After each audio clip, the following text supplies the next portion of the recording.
Hello, everybody. How is Bleach so fucking good? How? Yeah, it's actually mid. I No! realized in this reading, it's actually You are the Gin to my Aizen. You betrayed me. Stabbed me in the yeah. fucking back. Left poison in my heart. Well, actually, it makes sense given the trajectory of this entire read through, because all the stuff that I didn't appreciate near as much, I appreciate a lot more, especially when we got to Hueco. So it only makes sense now. The things that I appreciated the most in my first read through of Bleach, I hate now. So, I'm just a consistent guy. What can I say? You're just like, you're going through the regular like manga reader arc of like, man, this arc is really good, and then it gets to the end, it's like, no, I hate it. And then, you'll appreciate it in a couple of years. Just give it time. Yeah. Because they always come back around I go through cycles. What can I say? No, but I mean this.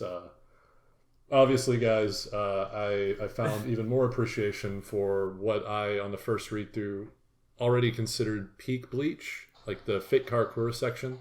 And when I say Fate Karakura section, I'm specifically homing in on once Aizen gets out of the flames, the Ulquiorra fight's done. Ichigo is essentially like coming to Fate Karakura via Hueco.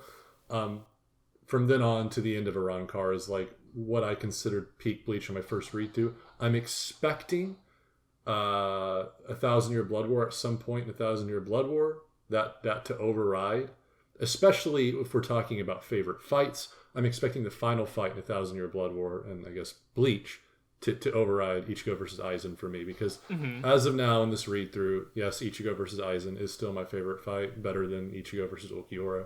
So nothing has changed there, but we'll see. We'll see.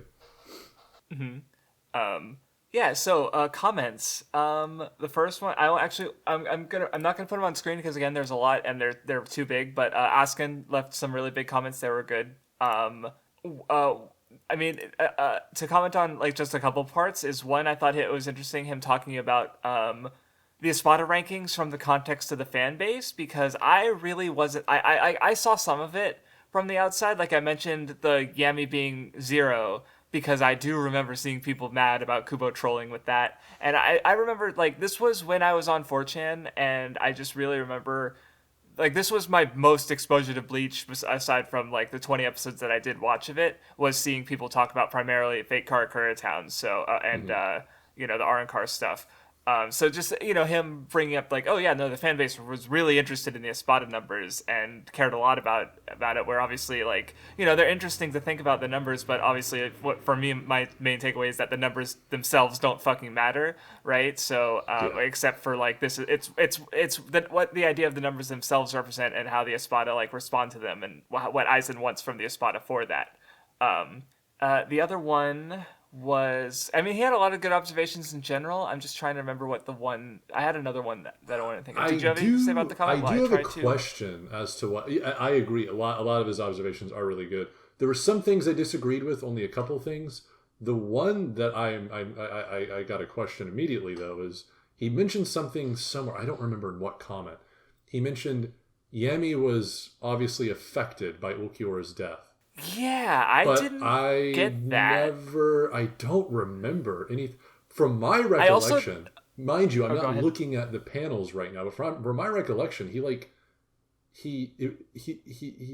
explicitly does not care about it. He's like, Ulquiorra went and died, that weakling, like everyone's dying, whatever. And then he continues. That's what I remember. Maybe there's one panel or that I don't remember or I missed. I don't know. Or maybe I'm curious as to how the anime adapts it, because like the tone of his voice is really important, right? Because is he being more like melancholic or is he being more like that piece of shit, I didn't give a fuck, right? Like because I can see how I think he's even cricking his neck. Like it seems to be pretty whatever.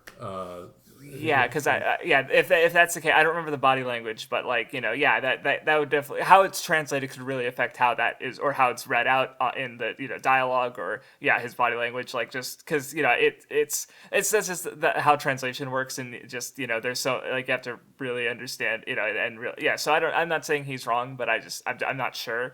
That would go against my big takeaway with Yami, because I definitely have things to say about Yami, but Yeah. Oh, and I do want to clarify once again the repeating of the similar Uryu pose was never actually like a. I was never trying to bash Yes. Kubo for doing that. That was only I was only mentioning something that I noticed on reading. I thought it was just funny. I didn't mind it at all. It didn't. Yeah. And It Oskin didn't what was have a concrete explanation for your actual issue, which was why it can't Yami fly. yeah. That there was a segue into that, and I still. Asking, bro. I was really hoping you were a rad man would answer that one. I was hoping there is an explanation, but I haven't gotten it yet. So please give me the explanation in these next batch of comments. I would appreciate it.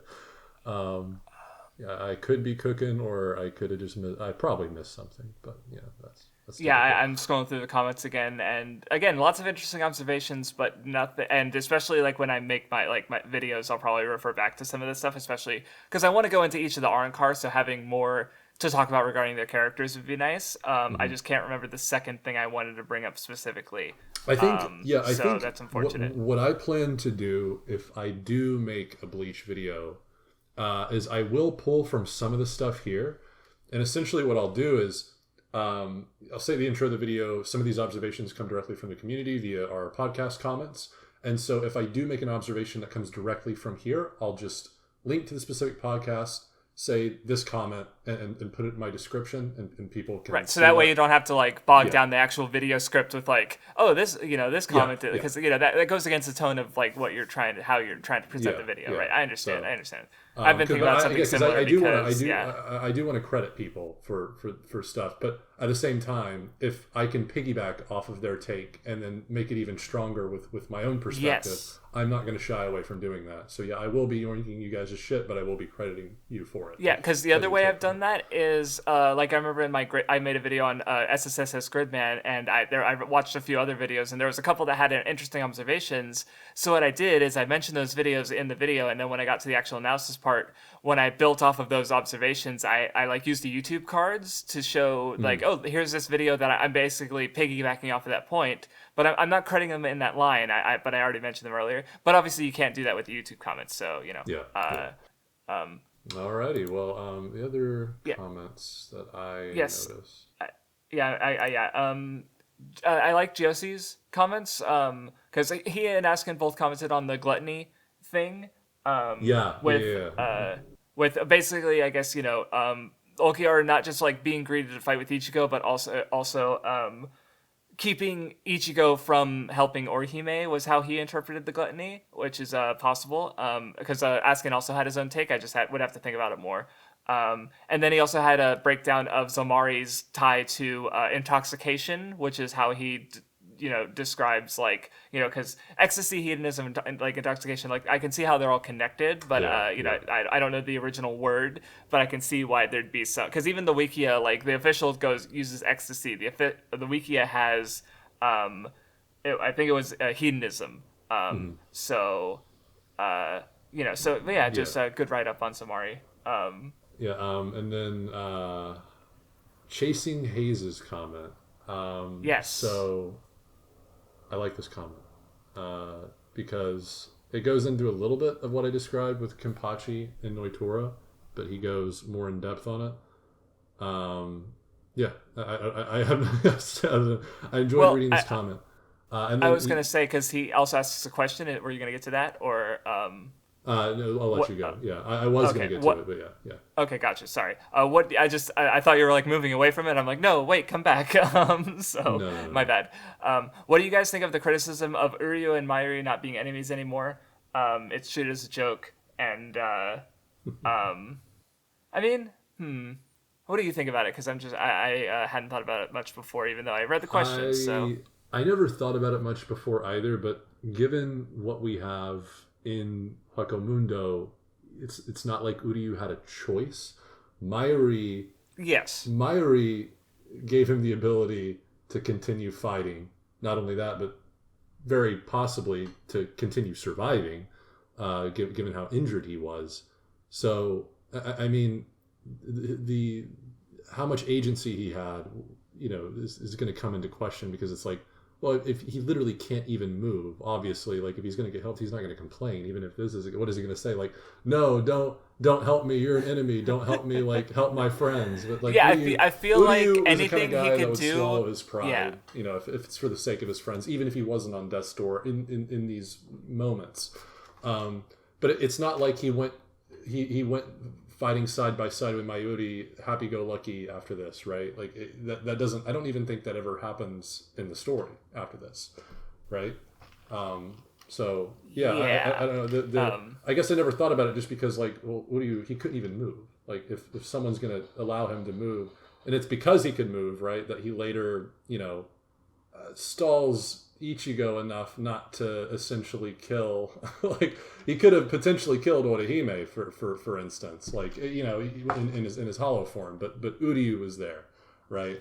So and also he keeps Ichigo from completely desecrating Ukyo more than he already had. So yeah, I don't see it personally. Yeah, and especially just thinking about, because like even the mention of Quincy pride, it's like, yeah, Uryu does have a lot of Quincy pride, but like his wink at the audio, at the camera was original. Like, I'm not, his dad said don't work with Soul Reapers, and he's like, well, Ichigo's not a Soul Reaper. I'm gonna go help Orihime. And then Ruki and Renji come along, and it's like he doesn't say anything. He's literally fights with Renji, right? Like And it's funny too. In that same stretch of chapters, we got right before that Ichigo telling Shinji, "I am a Soul Reaper," like verbatim. Yes. Right. So it's funny, right? Because like to Ishida, it's like I think Ishida, I think Uryu knows that about Ichigo. That Ichigo identifies more with his Soul Reaper existence than even his human existence at this point. Yet, Uryu, of course, is still going to help Ichigo because he's going to save a friend, Orihime, and it's his friend too. So it's like he doesn't care. So I guess to finish my thoughts on that is that like I do think after he beat him in a fight, and even if he didn't like kill him, and so it's like, yeah, this horrible person is still alive and still part of Soul Society, but I guess like it would probably cause more problems than it would solve to be hung up on his vengeance. And so I think him just like moving away from that is fine. And considering like there's, especially in the 1,000-Year Blood War arc, there's so much else going on, like that vengeance just seems small. And especially when you consider Bleach's overarching take on vengeance, and that it generally doesn't go well for the people who seek out vengeance, then that's like a sign of his maturity in that way. But even that notion I think is a little bit because we get in the first arc we get the explicit elaboration that it's like, oh no, the person he was actually upset at more than the Soul Reapers even was himself for not having the strength to do anything for his grandfather Uryu. So like that sort of vengeance he held against, if at all, really was just an exterior excuse. Because even when you look into, you don't have to even look in super hard with his conflict with Ichigo in the first arc, and the contest he drew up. It's more so to prove to himself that he is superior to a Soul Reaper, rather than like, hey, I'm going to get you killed in this, and I'm going to survive. That's not the that's not. I don't even think that's the explicit explanation Uryu gives internally. I think it's more so like, I will prove to the Soul Society that the Quincy's they do have value. So yeah, vengeance is never even associated with Uryu, even in his introduction. Yes. So yeah, it's he's a and the only time it is whenever he's faced with someone who's truly who truly went out of his way to do some terrible things to Quincy's, and yet even still, he draws up concessions in order because it benefits his ability to protect his comrades. So Uryu is kind of a guy that rests outside of the trend in Bleach, where people fall prey to their, and we're going to get to that. I have a lot to say on Gin's fault when it comes to the idea of vengeance. Oh, that. See, because Ichigo versus Aizen was really good, but the Gin stuff actually got, this time, not any other time, it got me misty-eyed.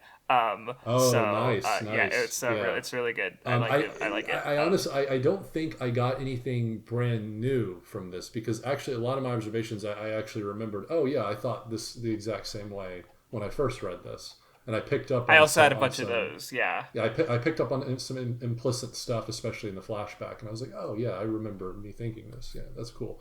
But yeah, so that'll be interesting. But anyway, comments still. No, did we get through? There was another one by viewer, but I didn't really have much to add to it. It was neat, but yeah. Yeah. Okay. Thank you for the comments, guys. Askin, you write a lot. I love you, buddy. Radman has failed us. No, it's fine. It's fine. I'm just giving him shit, even though I don't really know him. Oh well. And Radman, you're getting pwned, brother. You lost out yet again. He was just messaging me a couple days ago. He's like, "When are you guys recording? Do I still have time?" I was like, "Yeah, you got a few days." He hasn't. He didn't make it. It's fine though. I even told him, like, don't force yourself to comment, man. So I don't actually have anything against him. Especially if it's gonna be like Askin literally had 3 big comments. Yeah. 3. Yeah. Because he literally, that's all, Askin's already given us enough reading material, so it's it's fine. No, half an hour ago, half an hour before we started recording, I was like, all right, before I messaged you, I was like, okay, I need time to read the comments.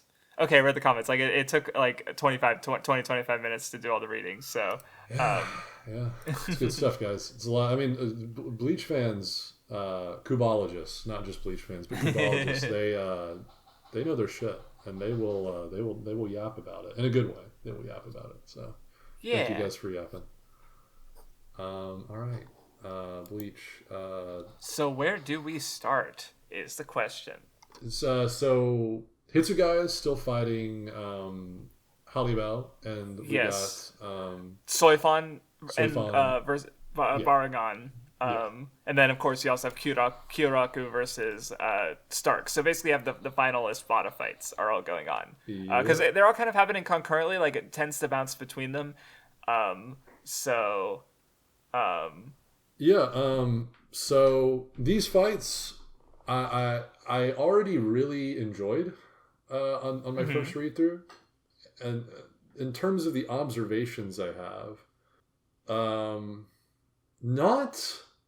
For these fights, not really anything. I had observations, but I didn't write any of them down just because I was like, I don't think this is really that. What I'm thinking is it's not probably really what every new to Bleach you, fan right? is thinking. Yeah, like every Bleach fan is thinking this as they're reading it. So I didn't really bother.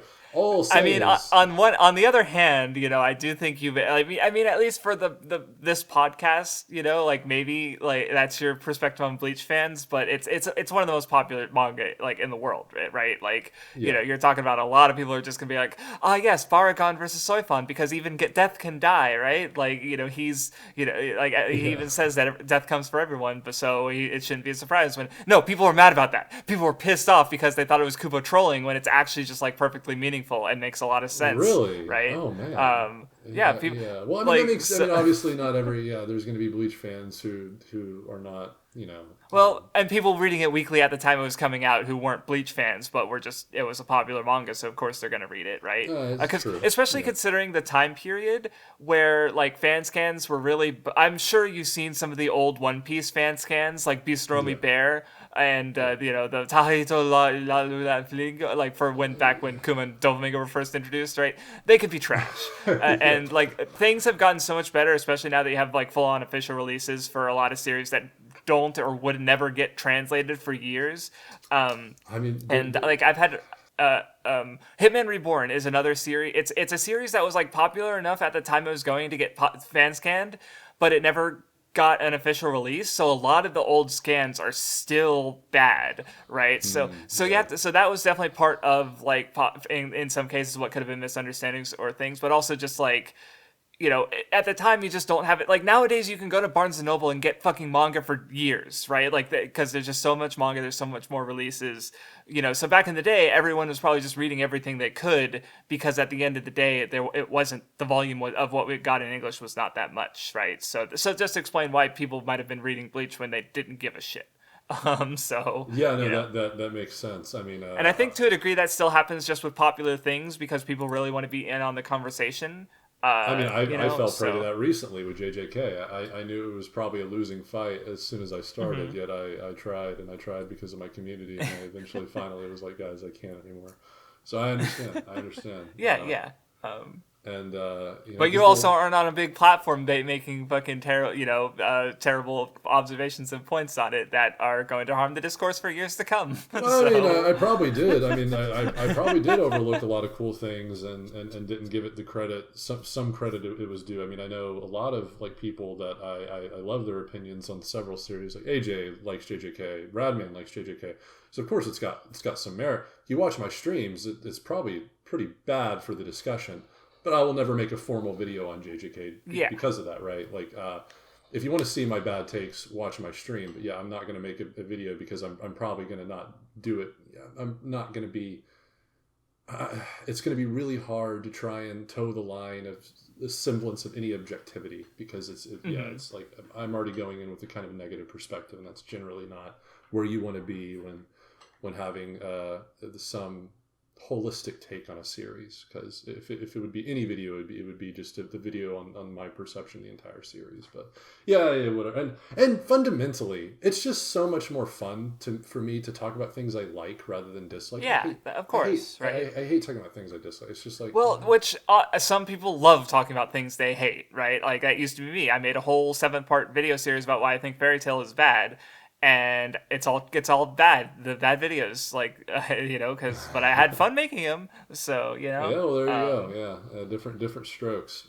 Exactly. And speaking of strokes, Barragan doesn't even have to stroke his sword, bro. He's like so powerful. That's what people were saying when they were reading this week to me. They're like, bro, he's like just standing there. Look at him. No, but I actually just realized the reason, like I was looking at my notes and I realized the reason that he's actually ends up kind of similar to Aizen in a way, because like Barragan was like, he was the king of Huacamundo and he was fucking bored, right? Like he didn't have anyone who could challenge him. He was literally about to split his army in half and just have it fight each other to give him something to do. And then Aizen comes in and gives him exactly what he wants. Something to do. Someone to challenge. But he hated that. He did not like that at all. He was constantly pissed at Aizen. His last act in the manga is to try and attack Aizen, right? And I was just thinking about how, like, what we see with Ichigo versus Aizen is that Aizen also, like, he's all about questioning everything and, meeting his enemy, right, and having a good challenge. But he doesn't seem to enjoy that when Ichigo actually challenges him and actually surpasses him, right? He hates it, right? So just the way that they're kind of similar in that they put they both have a big talk. That was one of the things I thought about on the Barragan side. I was going to say, I thought of everything you said on the Barragan side, but I did not connect that to Aizen. So there you go. I only was able to do it because I looked at my notes about Barragan and I literally just read Ichigo versus Aizen this morning, and I was thinking about how Aizen's like this, and I look at my notes and I'm like, wait, Barragan was like that too. Nice. Yeah. No, I hadn't connected it to Aizen. So there you go. I appreciate that. No, it's true. He paradoxically, in his form of change that he yearned for so much, he paradoxically yearned in that form to go back to a complacent throne. The same complacent throne Aizen always speaks of, that he was trying to rip from the Seirete or the Soul Society to make changes. It is cool because you question. It's like, well, what fundamentally keeps this character, Arrancar number 2, moving forward? Like, what is, in essence, what does he want? And I think the answer is, I think he wanted a place where he could have both, to be at the top, but also in a state of perpetual change and entertainment, right? The greatest value of humankind is entertainment. But the thing, I'm trying to come up with an analysis in the midst of not having thought of this too much. But I think there might be something to say about Barragan there, in that, like, a man who constantly yearned for that entertainment to be outside himself, could have never achieved that sort of equilibrium he yearned for, where it's like you can have this constant, entertaining scenery and sit at the top. But no, there has to be some struggle there. You have to at some times you have to fall to have that that thrilling rise. And being where he was, he looked at it only externally, to the point where the problem though is Hueco externally, out the scenery outside himself is essentially like a blank. It's a void, right? So he inevitably had to turn to making his own army fight each other, because that's all he had was an army. The army didn't even have anyone to fight, right? There was there was no struggle. Like, if there was an army, and if he was taking a backseat, that probably would have been perfect for him, because it's like, oh, I'm still on my throne and they're giving me a challenge. This is nice. But when that doesn't happen, well, what do you do? Aizen gave him the perfect perfect environment for that, because what is he doing now? He represents this great challenge, and now he's usurping this throne. Well, Barragan truly wanted to adhere to his idea of entertainment or a thrilling life. He would have yearned, or at least tried, to usurp that throne, but he doesn't do it until he knows he's going to die. He doesn't even attempt it. Sort of. I think the other angle to look at it is, that's where the fear comes in, right? Ahead. That's where the fear comes in, right? Because fundamentally, they all fear something that stifles a huge part of their progression as Iran. Because ironically, the trend for a lot of the Irankars is they've progressed so much in being an Espada, yet that fear, that fundamental fear of something, is what keeps them from truly transcending. Mentally, I guess you could say. But then again, we've discussed before in the podcast about how mentality is greatly related to even combative strength in Bleach, right? So, all these characters probably would have found that through a transcendence in mentality. But regardless, I'm thinking a little bit more about Barragan, and now I'm thinking that I probably didn't think enough about him in this read, but I'll be thinking about what I realized that I hadn't thought about before is how because Aizen took his spot as the king of the Hollows, but he didn't just he's through his actions showing Barragan what he could have done, right? In Hueco he was king and he was bored. There's other realms. There's other things he could have done. He could have challenged Soul Society if he wanted excitement, right? But he decided not to. Like, he had Hueco united under his power. All Aizen did was take his throne and give them purpose, right? Give them a direction to move. And, but Barragan didn't have that vision and that foresight. He was just, which is another way that he sort of was, or go ahead. Yeah, well, because this is great. What you just said is great, because now I'm wondering too because what I mentioned about fear, that fear held him back from truly taking advantage of the battleground Aizen gave him. So I'm wondering if that's the reason why he didn't go after, say, the Soul Society or even the human world. What the Soul Society protected is because he knew the people at the top of the Soul Society, and he knew he probably didn't stand a chance, or at least there was a likelihood he could die, and that set at the foundation of his being, is that fear of death, right? Because I think he had so much confidence in his ability that, because Yamamoto's, he's already really old, right? So it's if anything, he's more susceptible to death by old age than, Soi Fon. But, so in theory, he literally says his power works on everything, and as is shown, it even works on himself, right? So, but again, there was that if I actually go against them, they're as far as we see in the manga, I'd say Soul Society is the strongest force, with the Sternritter, the Quincy's being the next strongest one, basically, or and they're basically comparable, considering how the Blood War goes, right?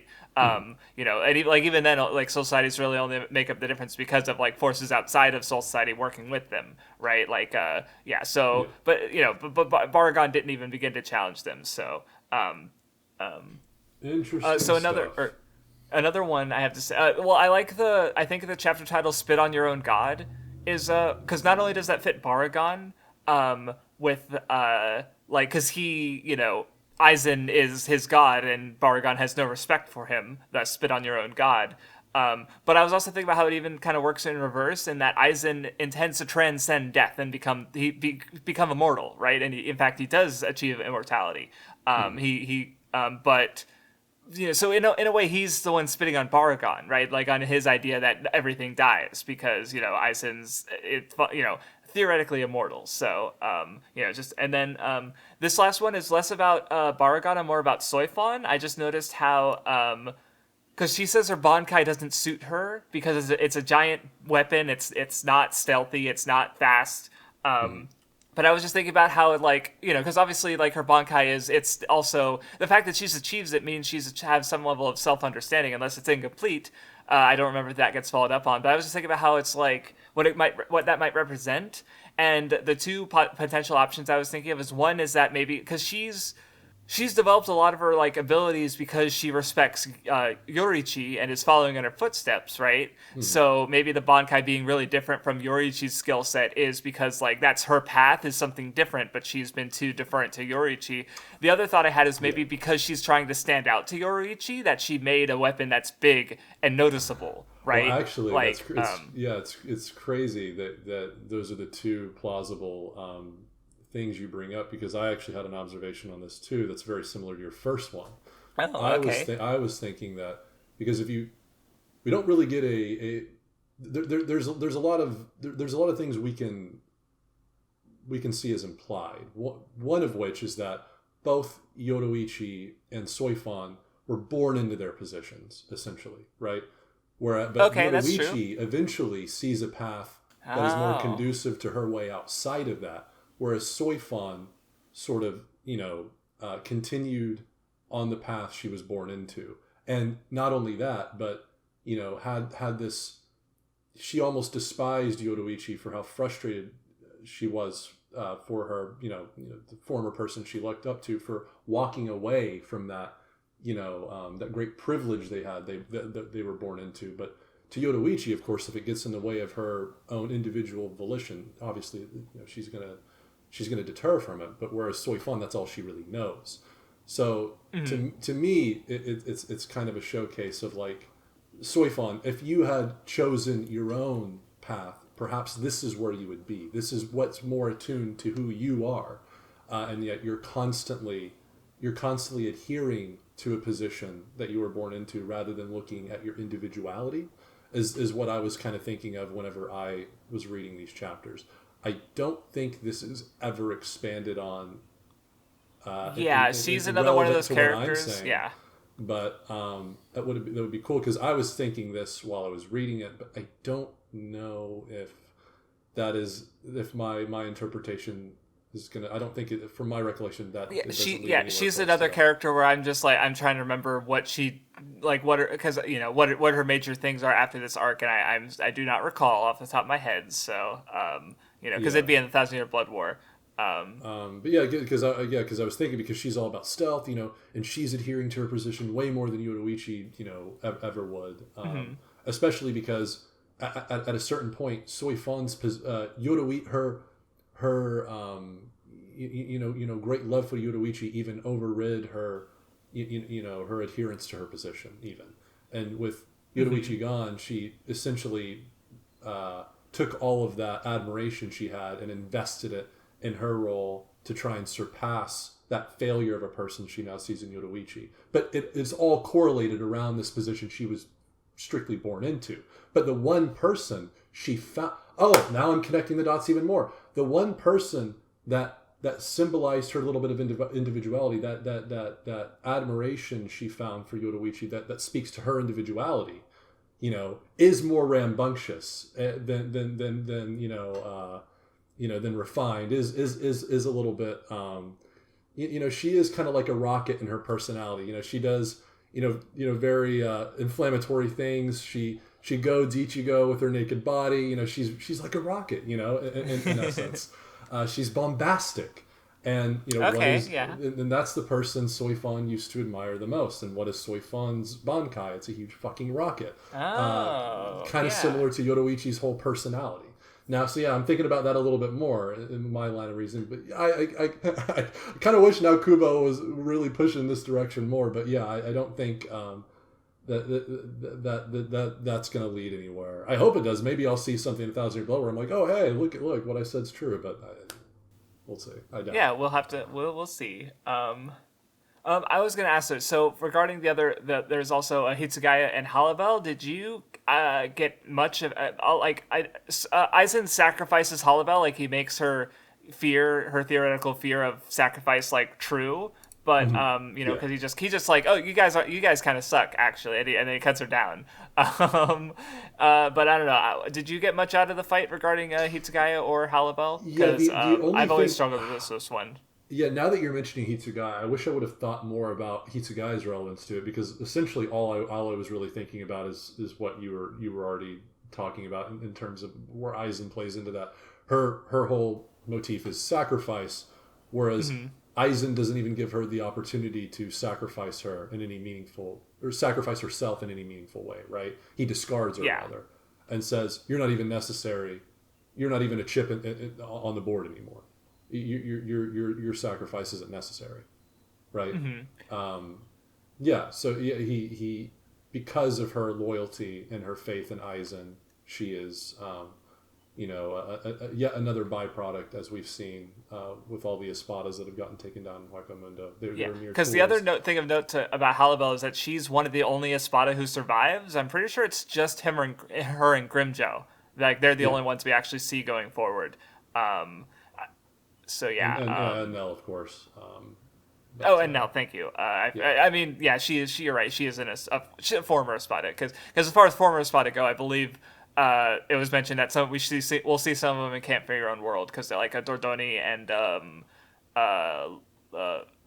yes. I'm just gonna stop there because I don't remember. Yeah, well, there's more Arankar in 1,000 Year Blood War than that. Okay, that's right. In the beginning of 1,000 Year Blood War, especially, we see at least two. I'm pretty sure. It's been a while. Literally, I think the first opponent Ichigo fights in 1,000 Year Blood War in Karakura is in Arankar, from my recollection. I think that's literally his first opponent. So yeah. I do not remember well enough. Yeah, I'm just now remembering that. Yeah, thank you. I forgot about that. Yeah, so there are some stray Arankar that do survive, but that makes sense, of course. Anyway, in terms of the Espada, though, right? There's only a few survivors. But yeah, the fact that she survived, though, is interesting, especially given that she, before she gets, cut by Aizen, betrayed by Aizen. Oh, I just realized something, but you finish your thought. No, continue. I wasn't really going to say much. Oh, okay. So I was going to say, well, because what I realized is so Grimjo's fear was, destruction, right? And he was really afraid of losing, because of him.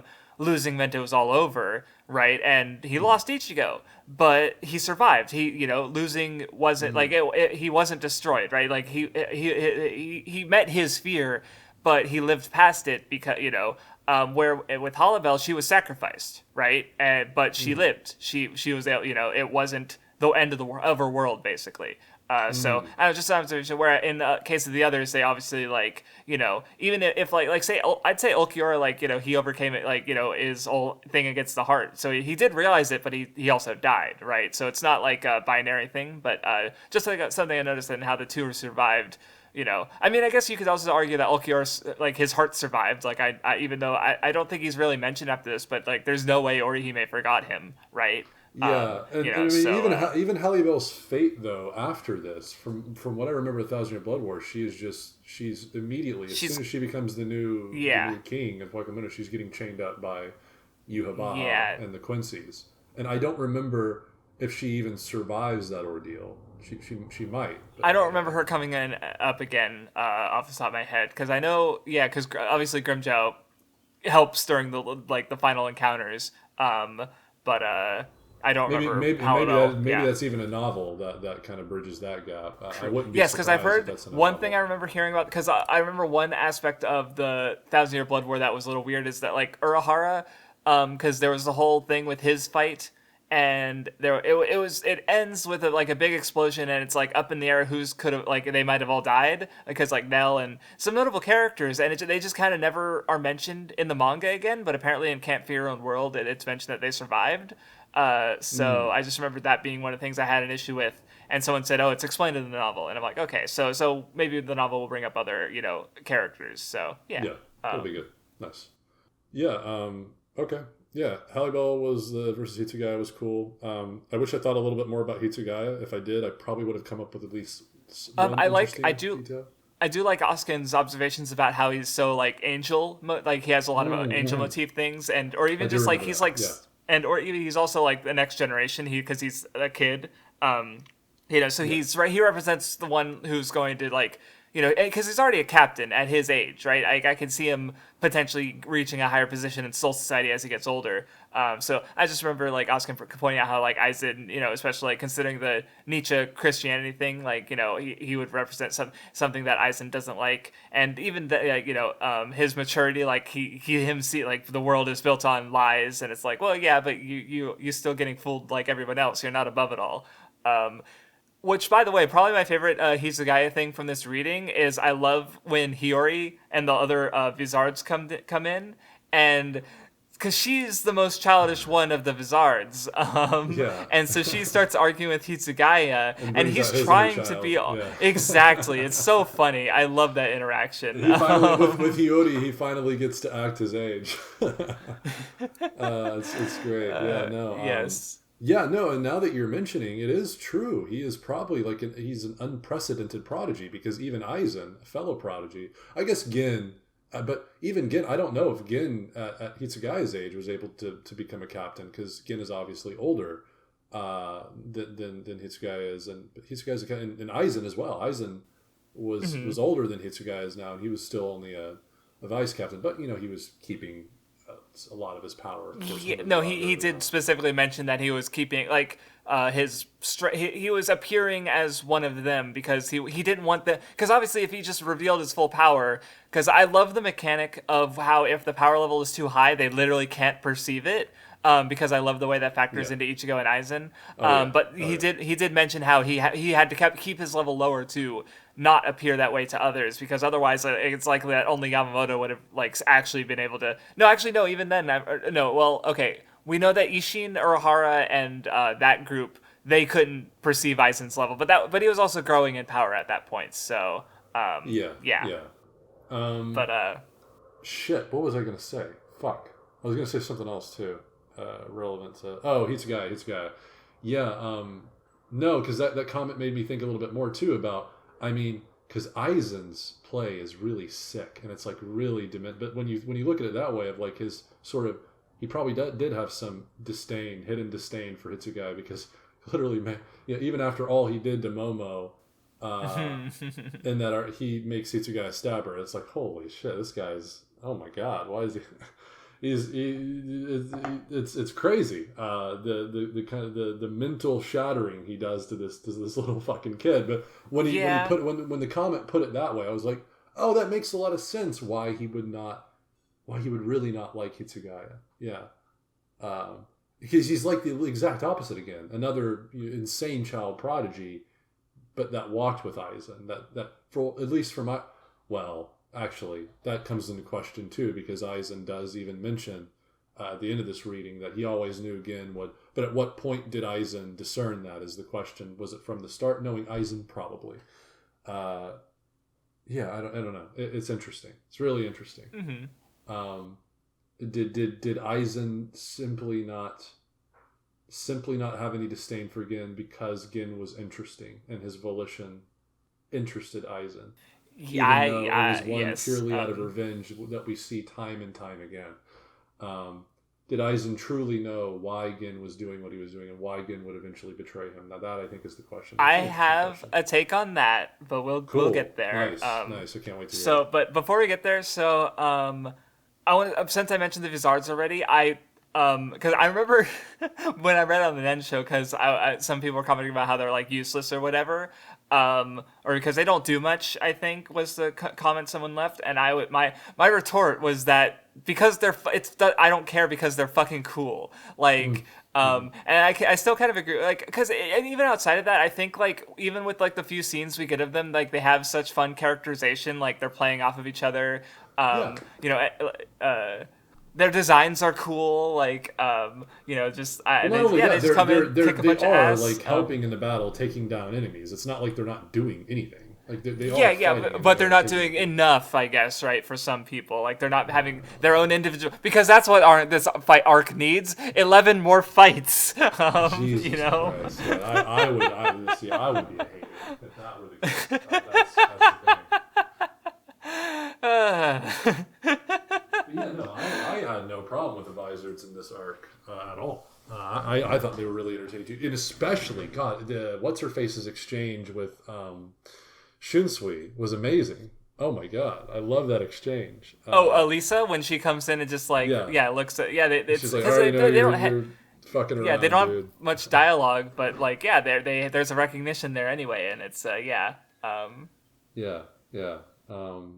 I think Shunsui says something in kind of like, you've grown even more beautiful and stuff, like classic Shunsui. It's a cool exchange, and it's like they never left each other, and I love that, because it is very friendshipy. At least the friendships I've had is like, when I talk to people that I've known for a long time, I don't talk to them a lot, and we'll come back and talk, and it's like we never stop talking for years. You know. It kind of reminds me of that kind of exchange. Yeah, no. So there's I think maybe it was a study done, but it's like, if you're friends with someone for 7 years, like you're probably just gonna be friends with them for lifetime. Is the number I heard, and then I've also like even with some, like, I have one friend who we've been friends since freshman year in high school. So I'm 32. We were 14. So now, like, well over half our lives, right? So, and we've had off periods, and then once we talk to each other again, it's like exactly like you said. It's like we never stop talking to each other, right? Because we still have that click, and it's a good observation there. Yeah, it's not so much like a sick observation, rather than it's like, oh, this is why I like it, because I can relate to it, right? Like I hadn't thought about it like that, and that made me think about it differently too. Okay, so, there you go. Yeah, see, guys, I can do cool. I'm just kidding. Anyway, as far as the other characters go, I like their quips. They're funny. And I mean, I guess going more into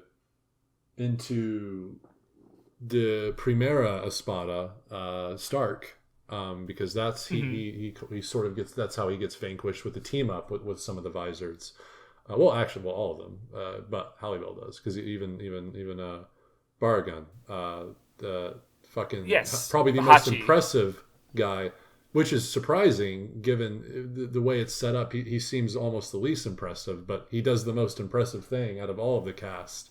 I would say, like, of all the Vizards, like, Shinji literally tries to go toe-to-toe with Aizen, but Hachi, I think, has the most substantial contribution in that, like, he's the one who basically takes out Barragan, right? You can't say that for anything else, because Shunsui is essentially the one who takes out Stark. Yes, and obviously Aizen actually takes out Halibel, so because I do want to mention, because it's really, really cool knowing, 1,000-Year Blood War, the context. Like, Shunsui still does not use his bankai, and Ukitake was talking about his bankai even before this, and I think it might have been in our last read through. Ukitake's like, hey dude, you shouldn't use your bankai, not here. As a captain, he should be capable of using bankai, except for Kenpachi, because he's a piece of shit, but we know this. So it is a really cool, like, Kubo's like planting some seeds. He's like, hey guys, not gonna use his bankai here, but that's because his bankai is really important. He's gonna use his bankai eventually. I don't know, I find that kind of cool. I was like, Ukitake is literally mentioning it, and then Shunsui ends the fight still without using it. So it's like, oh man, Kubo was really, like, he was probably like shivering in his boots, just like so excited, waiting to show eventually Shunsui's bankai, because he probably had already conjured honestly, it up in his like mind. It's, again, I mentioned this before, but just something I really respect when it comes to just long form storytelling in general is just that, like, the patience, right? The willingness to pull off a long reveal, right? Like, just think about it with, like, just, Kishimoto with, like, the fucking Obito picture in, like, chapter 3, or, hinting at, like, Sasuke mentioning, so if, in case you weren't aware, when Sasuke mentions crying, in that early chapter when he's first starting, that was, mistranslated. He wasn't saying that in the Viz, it says he was crying. Sasuke was crying, but it was more vague than that, because the implication is supposed to be he saw Itachi crying and he just didn't comprehend it. Yeah, so in case you hadn't seen that, but there's so many. I remember, it's one of those examples that because the Japanese they don't use in a lot of their sentences like he or I, or I think the direct translation would have literally been was crying or something like that. Like I'm pretty sure that was like the phrase, right? And I can understand why, not knowing the Itachi context, someone could read that and see, like, Sasuke didn't completely say it because he's embarrassed to admit that he was crying, right? Like, I could see how someone could read it like that, but obviously, with the full series in mind, that doesn't make sense. So, but just like, again, and of course, One Piece has so many like long payoffs, right? I love that in long form stories. It's so good to see it happen, and just having that confidence as a writer to just be like, I'm gonna have Shinsui, fight the Primera Espada and just not use his bankai because I'm gonna use it later. And it's still satisfying because he does have a sneak attack, and the dude is already fighting two other people who literally used to be captains, so. And they're buffed because of the the hollow powers. So, it mechanically too. It's like it's sound. It's like it's not going to rustle any. I would hope it doesn't ruffle any feathers. Stark. Do you got anything cool to say about him? Because he doesn't like to fight because, obviously the people around him end up dead, right? Because he's loneliness, so ultimately he wants spawns. But I did notice that, like, I feel, because he was surrounded by the Espada and even Aizen, but yet he seems to connect more with his enemies, I guess, because, the people he's fighting. So that was just something I was kind of picking up on. Cool. Yeah, I don't think I got anything new or anything even worth mentioning. I like Stark. I like his character a lot. He's really cool, like, especially like the fucking guns, like that's because if I remember correctly, Proto Bleach was supposed to have guns instead of swords, but he changed it, and so Stark being like a rare character who does use guns is it's cool, and his actual like resurrection reveal is he just looks cool designs, and he's with his resurrection, he's no longer, a lone wolf, right?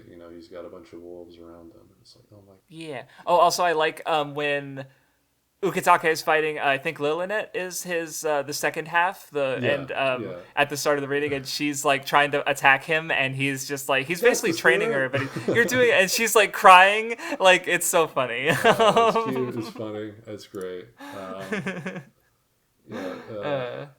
Ukitake found his resolve in battle in training a new young blood. It's so great. It's very much like him. Yes. But before we get to the last thing I want to mention is from around this part is I guess it's actually just after the Stark fight is Hiyori goes to attack Aizen, and the page when she gets cut in half and it's represented by like the page itself, like the bottom is just white. Not the coolest example of that I've seen, because I don't think I read, maybe I did in Fire.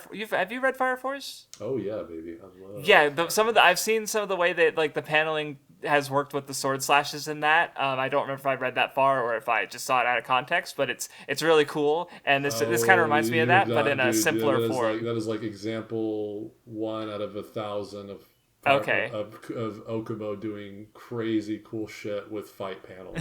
My man, guys, read Fire Force. It's amazing. It's such a blast to read. This still it still hit really hard, just like having that panel getting cut away, and then you next page and you see Hiyori's body or her lower half just behind her, and it's like, oh fuck. Like, it's still good and effective, I think. It's a cool panel. I wish I was looking at it right now too, just so I could get a better. But I'm not. I will say,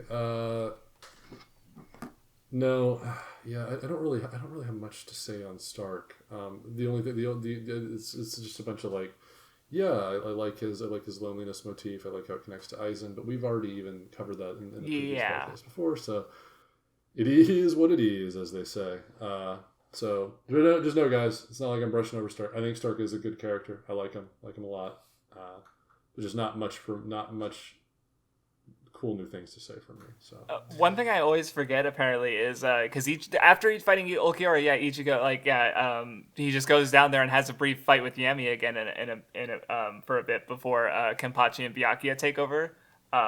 Because even just like seeing just how much damage Yami was able to do with because he was fighting everybody and he just fucking took everyone down.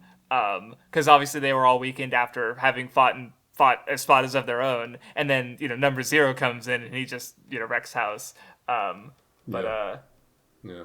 Because I have things to say about Yami, but I think I'll wait until later. Yeah, I'm trying to remember where. So the first note I have comes a little bit later, and I think we're already pretty much there chronologically in this discussion, Okay. but I'm trying to remember exactly where he says this. I would imagine he says this in his dialogue with Shinji. He quotes, because I quoted Aizen, "Trust is the same thing as reliance. It's a product of cowardice." And I wrote, "Yet later Aizen would learn it's the opposite. Courage comes from having the strength to trust in those you care for. It takes courage to place trust in those that you might not know exactly what they are capable of, and even thinking at all times, right? That's where that courage comes from the heart, essentially. And a heart is only shared by those you trust. So, Aizen's line of reasoning is backwards here. It could never lead to like truly transcendental strength, which we see later on. The person who does get truly transcendental strength is not him, but Ichigo, a person who understands the heart very, very well. Yes. And his sort of mutual heart with other people was even tested in this fight against Ulquiorra, and that's why it's stronger than ever before now, too, from that battle as well. So yeah. And like again, and that's just another fight Aizen never saw. He didn't know he assumed that Ichigo would make it out because he always had planned for Ichigo to be his final obstacle, but he didn't see like the merit of that end result, right? He only prophesized its logistic conclusion. So that goes along with his whole blight, this consistent blight in this saga. Yeah. Well, another line he said in that section is it's just another one of those moments of like character just saying directly the thing I've been saying for a while and me just forgetting. Because he says like, few have the strength to follow my counsel. I've even told them not to trust me, right? Like he's basically spelling out it's like he wants the Arankar to doubt him because he thinks it'll make them stronger. And here he is basically telling Shinji with disappointment, it's like, yeah, I literally told them not to trust me, but they saw me as their god and they just blindly trusted me. So, it is what it is, right? So, Yeah. I will say I love Shinji's the word he uses to use his shikai. What is it? It's I say it's really cool, yet here I am going blank on forgetting what it was. Collapse. That shit goes hard. Collapse. Honestly, just the fact that all the characters have their own unique phrases, like it always, I think it always goes hard when they say it because it's just like because they say their own unique thing in their sword name. Yeah. Yes, it's like Mai Sugi no Mai, next dance. I think is Rukia's or whatever. No, wait, but I don't remember what she says before she released her Shikai. I think that's just like a move. Whatever. Anyway, all of them are like really cool, and it's the Arankar do it too, right? Yes. Growl. Yes. Well, no, Growl. That's Ashcat. That's fucking Rangiku's. That's another soul. What is fucking what is Grimjow's? Roar is it? Would it be Roar? I mean, if it's, I just thought of that since you said Growl, but maybe not. No, I don't think Grimjow's is Roar. It might. I think it's like, is it Tear? No, that's not. That's someone else's too. Fuck, I don't remember Grimjow's. Whatever. Anyway, yeah, they're all cool. Ichigo, I think, is the only guy who doesn't like say anything like cool like that because he's a lame-o. He's a vanilla bitch. Right? Ichigo doesn't say anything before he fucking releases his shit like everyone else. No, I don't think so. He doesn't really, because I mean, he also doesn't fully understand his swords, right? So, like, he hasn't actually, he doesn't actually have Shikai. Come to think of it, funny. so Now I'm getting this mental image of everyone's Zanpakuto telling them, okay, before you say my name, you have to say this. You have to say this word, okay? Like, if Rangiku Ashcat's like, you gotta say growl. You have to. I'm not gonna come out unless you precede it with growl. Okay. And she's just like, fine, fuck, and then going on about how growl, her sword's Ashcat. lazy or whatever. But no, I mean, like, yeah, I just because I hadn't thought about, or because I mentioned it before, but I like that because Naruto became Hokage while he was still a Genin, right? So I just love that, like, overachieving, but not having done all the steps beforehand. Or, with Ichigo, it's like he literally defeats Aizen, like the strongest character we've seen in the series thus far, without having Shikai. That's true. That's true. That's supposed to be like so many of the fucking Afro Soul Reaper, who Zenosuke, who fucking briefly tries to fight Aizen, has literally achieved Shikai, and Ichigo hasn't, right? Like, no, it is. It's funny. Obviously, we're supposed to think that Ichigo has, just because we're supposed to not understand. That the characters don't even fully understand the rules. So. And I feel like there's multiple interpretations of this. By the way, when Ichigo's like, is this not truly is Shika, or is this maybe there are multiple alternatives? Because I think even Renji's is kind of weird, and where Renji has like a true, quote unquote, true bankai as well, or at least a new one.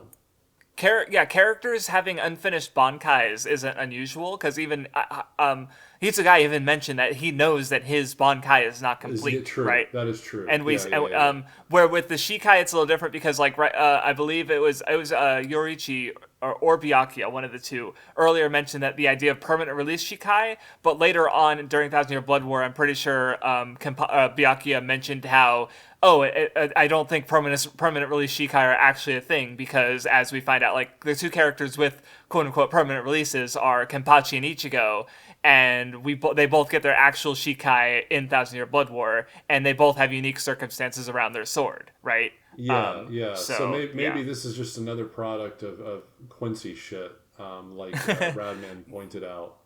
Yes, with how his sword is. That's fair. Because if this is not, one form of his. So wait, would you say the Tensa Zangetsu then is like, what would it be then? If not, that's interesting.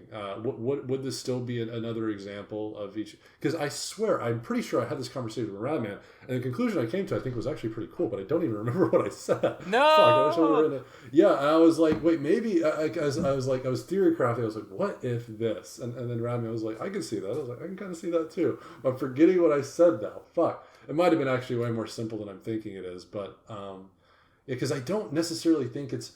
Because I'm leaning more toward Ichigo's Shikai / Bankai is a Soul Reaper Shikai / Bankai, sort of Zangetsu's adherence to going, okay, I see Ichigo, you like want to be a Soul Reaper and shit. I will give you Soul Reaper powers, but if it's Zangetsu and only Zangetsu saying, here, I'm going to give you Soul Reaper powers, then I guess technically that would still be like him trying to mimic Soul Reaper powers as closely as possible with Quincy abilities. So then that still would logistically be a Quincy weapon Ichigo's using, since it's coming only because, again, as we know, like, White had nothing to do with that, right? That was Zangetsu's power, and White only ever tries to usurp it and steal it. It only ever becomes partly White, or White is in the picture as it is as equal part of the Zanpakuto as Zangetsu is only until Ichigo gets his, like, quote unquote true Zanpakuto in Thousand Year Blood War. So yeah, maybe this still is all of this like Quincy shit that we've been seeing. Yeah, this is the cool shit about Kubo. Kubo is never going to like explicitly tell us these things. Like we have to do a lot of thinking, and we'll never probably come to like a resolute answer. But it's still really cool to think about. There's not a lot of, especially, I mean, we're talking about the main characters fucking of powers, use of right? Do you think Luffy's gum gum fruit? Well, that did get majorly recontextualized, but no, I get what you mean. It's cool. So a couple of scenes I wanted to highlight around this part is Asuka actually brought it up in his comment, but Ichigo's mask changes to have the lines on his eyes that, they're both reminiscent of Ulquiorra's, but also tears, I would say. I think if Asuka didn't say it. Also I like when Unohana is running through the passage with Ichigo, and just that, first Ichigo's up front, and his path is way as shit, and Unohana's no, let me do it. But then just that exchange where she's like, wait a minute, hold on, you're only at half capacity? Are you fucking kidding me? Because she's like, oh, here, you have about as much energy as me. So that, but then it's like, no, Ichigo's actually twice as strong as you are normally. He's just on, down tilt, and that.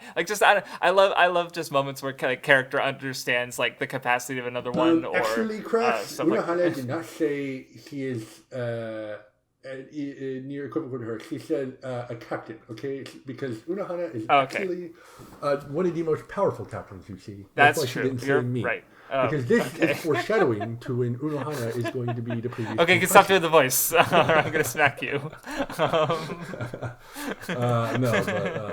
Anyway. I get what you mean. You're right. What was I going to say? Really cool, funny shit. I like that a lot.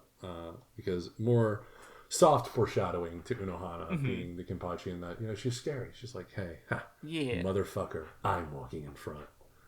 And he's like, okay, mommy. Good stuff. So I guess we'll talk about it since it happens at this point. At this point, the only part of the Gammy stuff we haven't seen is literally just how the character ends, where he, dies with his dog nearby.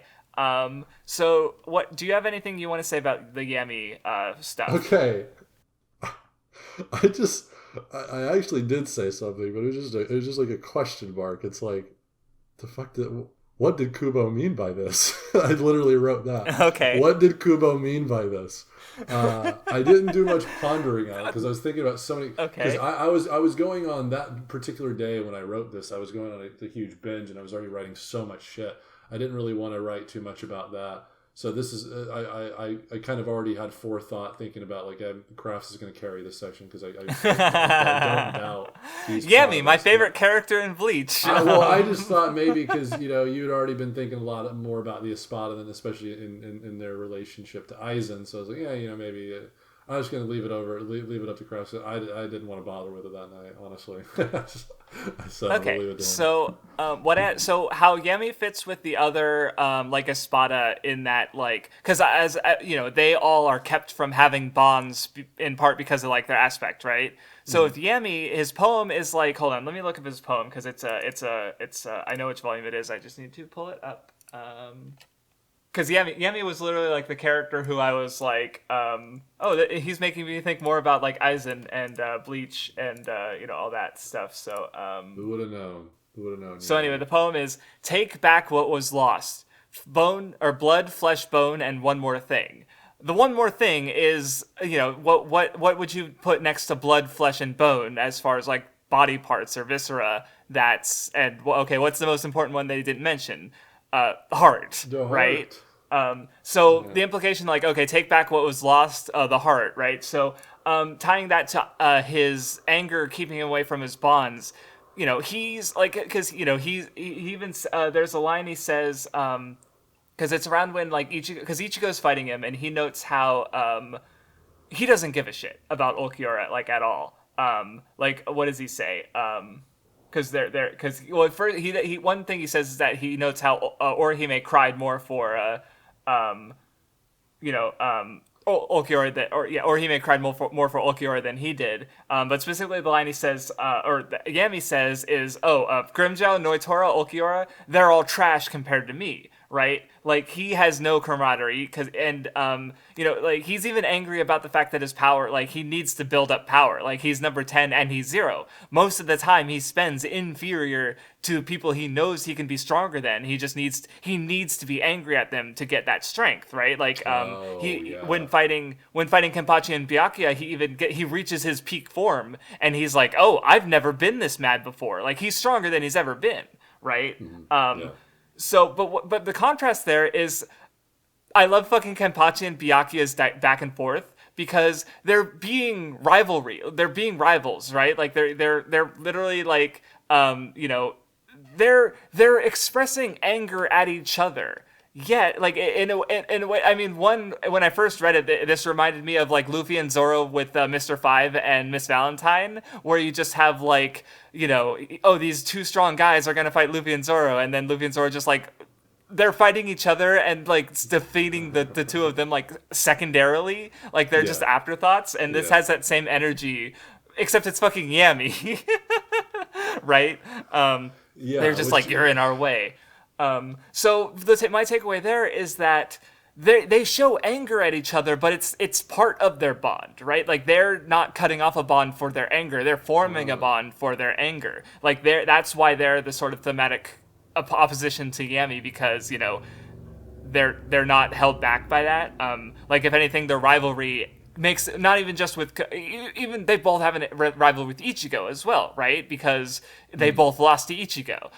So basically, like, that they're able to use but they both came to fucking save Ichigo, because them losing and being, having lost this one fight doesn't ruin them like it does Yami, where Yami is, like, literally completely disregarding the memory of all these other comrades of his, because he has to be angry for his powers to work, right? And I just was thinking about how that, and with the dog at the end, let me go look at my note for that again. Where is my note on that? Yeah, I need to know the dog. What the dog doing? Oh, that's right. Oh, because the dog was a bond. God damn it.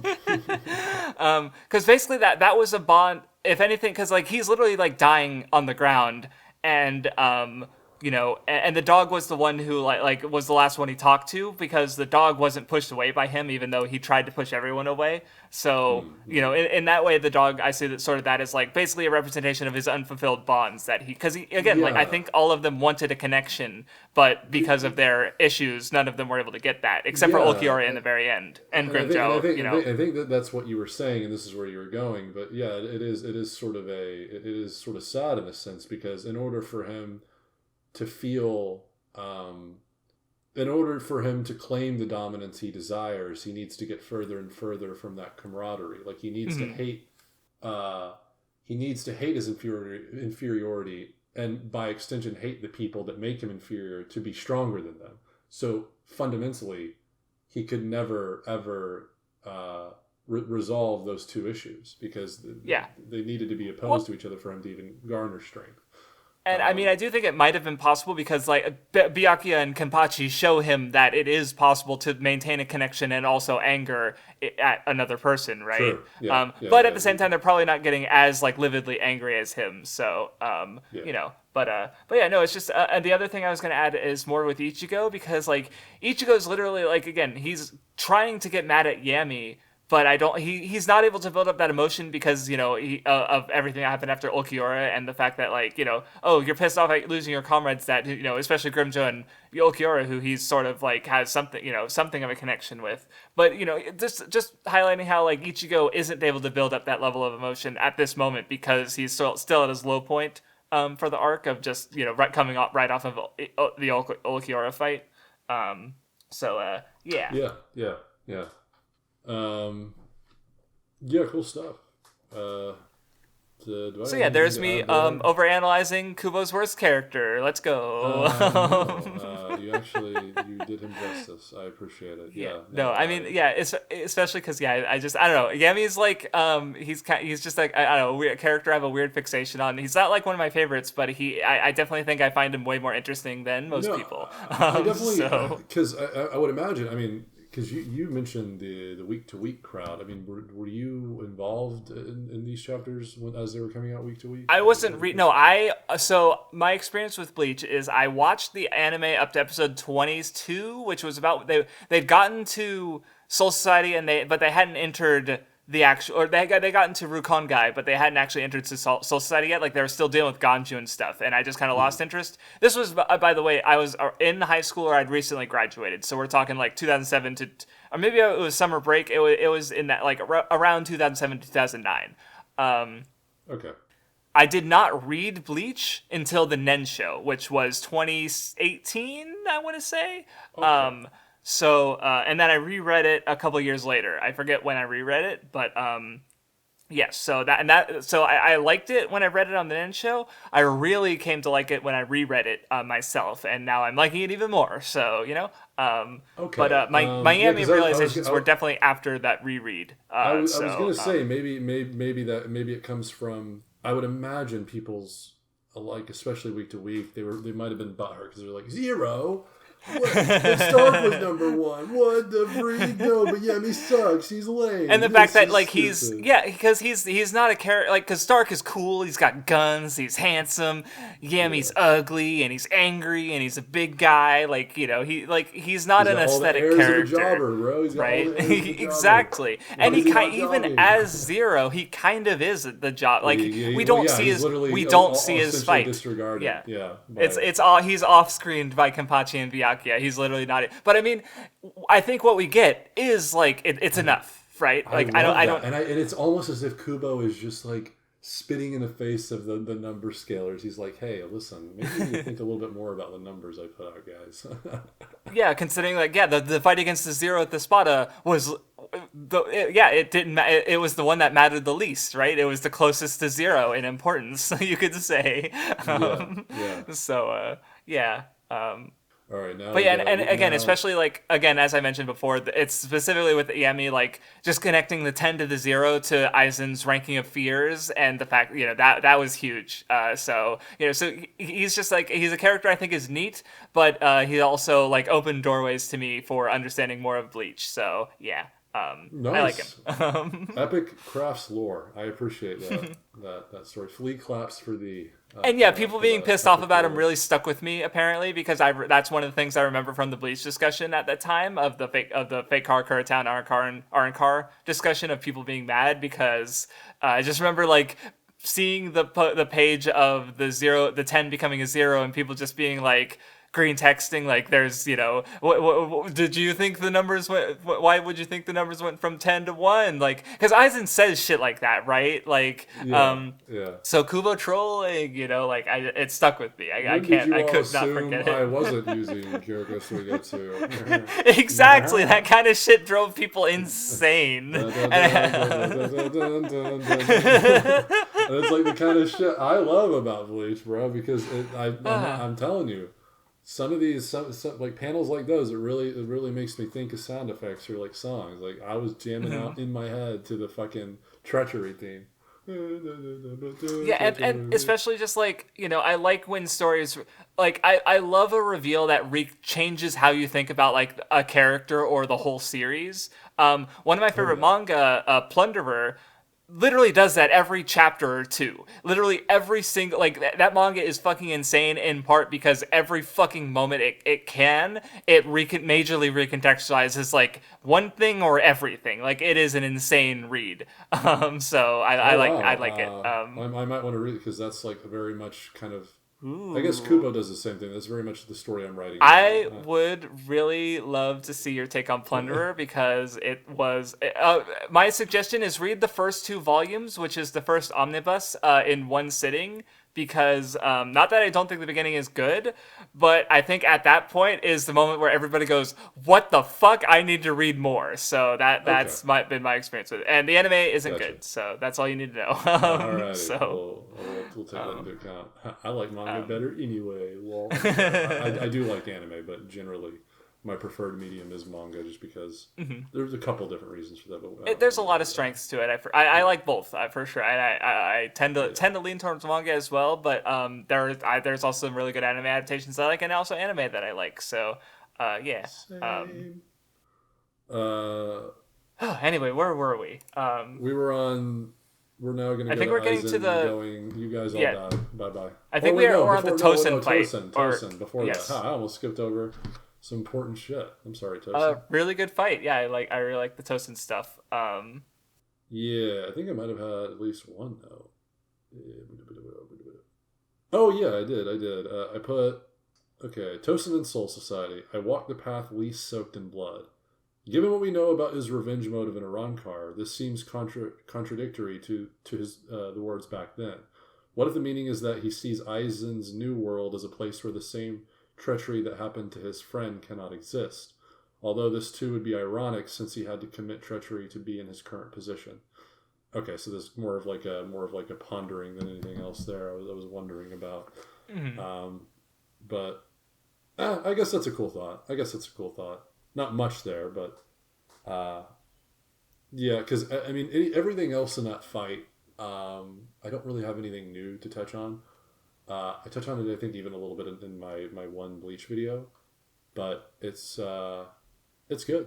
I like the whole revenge motif coming back and being utilized in a very tasteful manner. Yeah. Yeah. I'm trying to think of like what new I got out of it. Because generally I just like the Komamura and Tosen. I like especially like here Komamura just talking about how like he wanted to help Tosen and help him overcome his grief and just understanding that like because you see like seeing Tosen as flawed and accepting that because he did and God, when Tosen gets his sight and the first thing he says is like, wow, you're uglier than I imagined. Like, just saying the worst possible thing, because like part of the reason they connected is because Komamura, felt ostracized by Soul Society because he was not human, and Tosen is blind. He's blind, so he's able to look past it and he only sees what's inside. But then once he gets eyes, he says the worst thing that he can, basically, because he probably doesn't even give a shit. But it's like Tosen's trying to he says the worst thing would be straying from his path now. I think like he's or what does he say? Vice is hold on, I'm trying to find the exact quote or do you know what I'm talking about? How he says about how like staying his path is the most important thing to him? Or yeah, the word the vice specifically. Oh my god.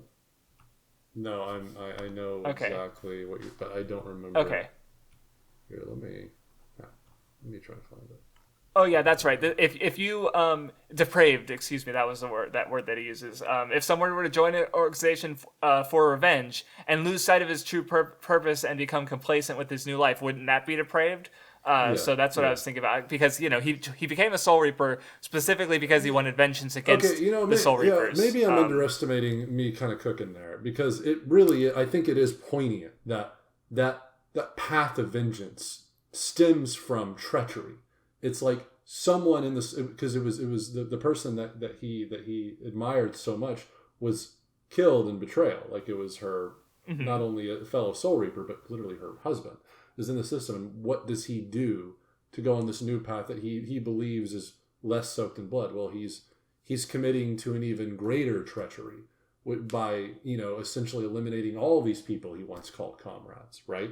He's doing something way beyond the scope of what that person did to his as close to as your beloved as you can get without being your beloved. Yeah. But yeah. I think that's interesting. It really, revenge did completely blind him. Funnily enough, it did blind him to the prospects of peace. Something he also wanted, but also ironically, given his path was blood soaked. They initiated essentially a war to get to where they are. So yeah, I think that is cool to mention. Besides for that, I was trying to think of like this reminds me of something, and I realized what it was. It's the end of Naruto where Sasuke had like because he's he wants to save the ninja world, and it, by the way. Okay, gotcha. I was just thinking, it was bugging me because I'm like, what does this remind me of? And it's like, oh no, because it's like he's trying to cut himself away from Naruto, and it's not, and he's not able to, right? So Tosen, sort of the way he's digging in his heels because he does care about Komamura and Hisagi, right? But he wants to stay locked on his path, and even like after he loses, and he's like lying there, and he's literally like saying positive things toward like, or what does he say after he's defeated? Because like Komamura says his line about how losing Tosen would leave a hole in his heart, which is like, oh, Tosen a tear rolls down his fucking face. Then he wants to see Hisagi's face. Yes, he while he still can.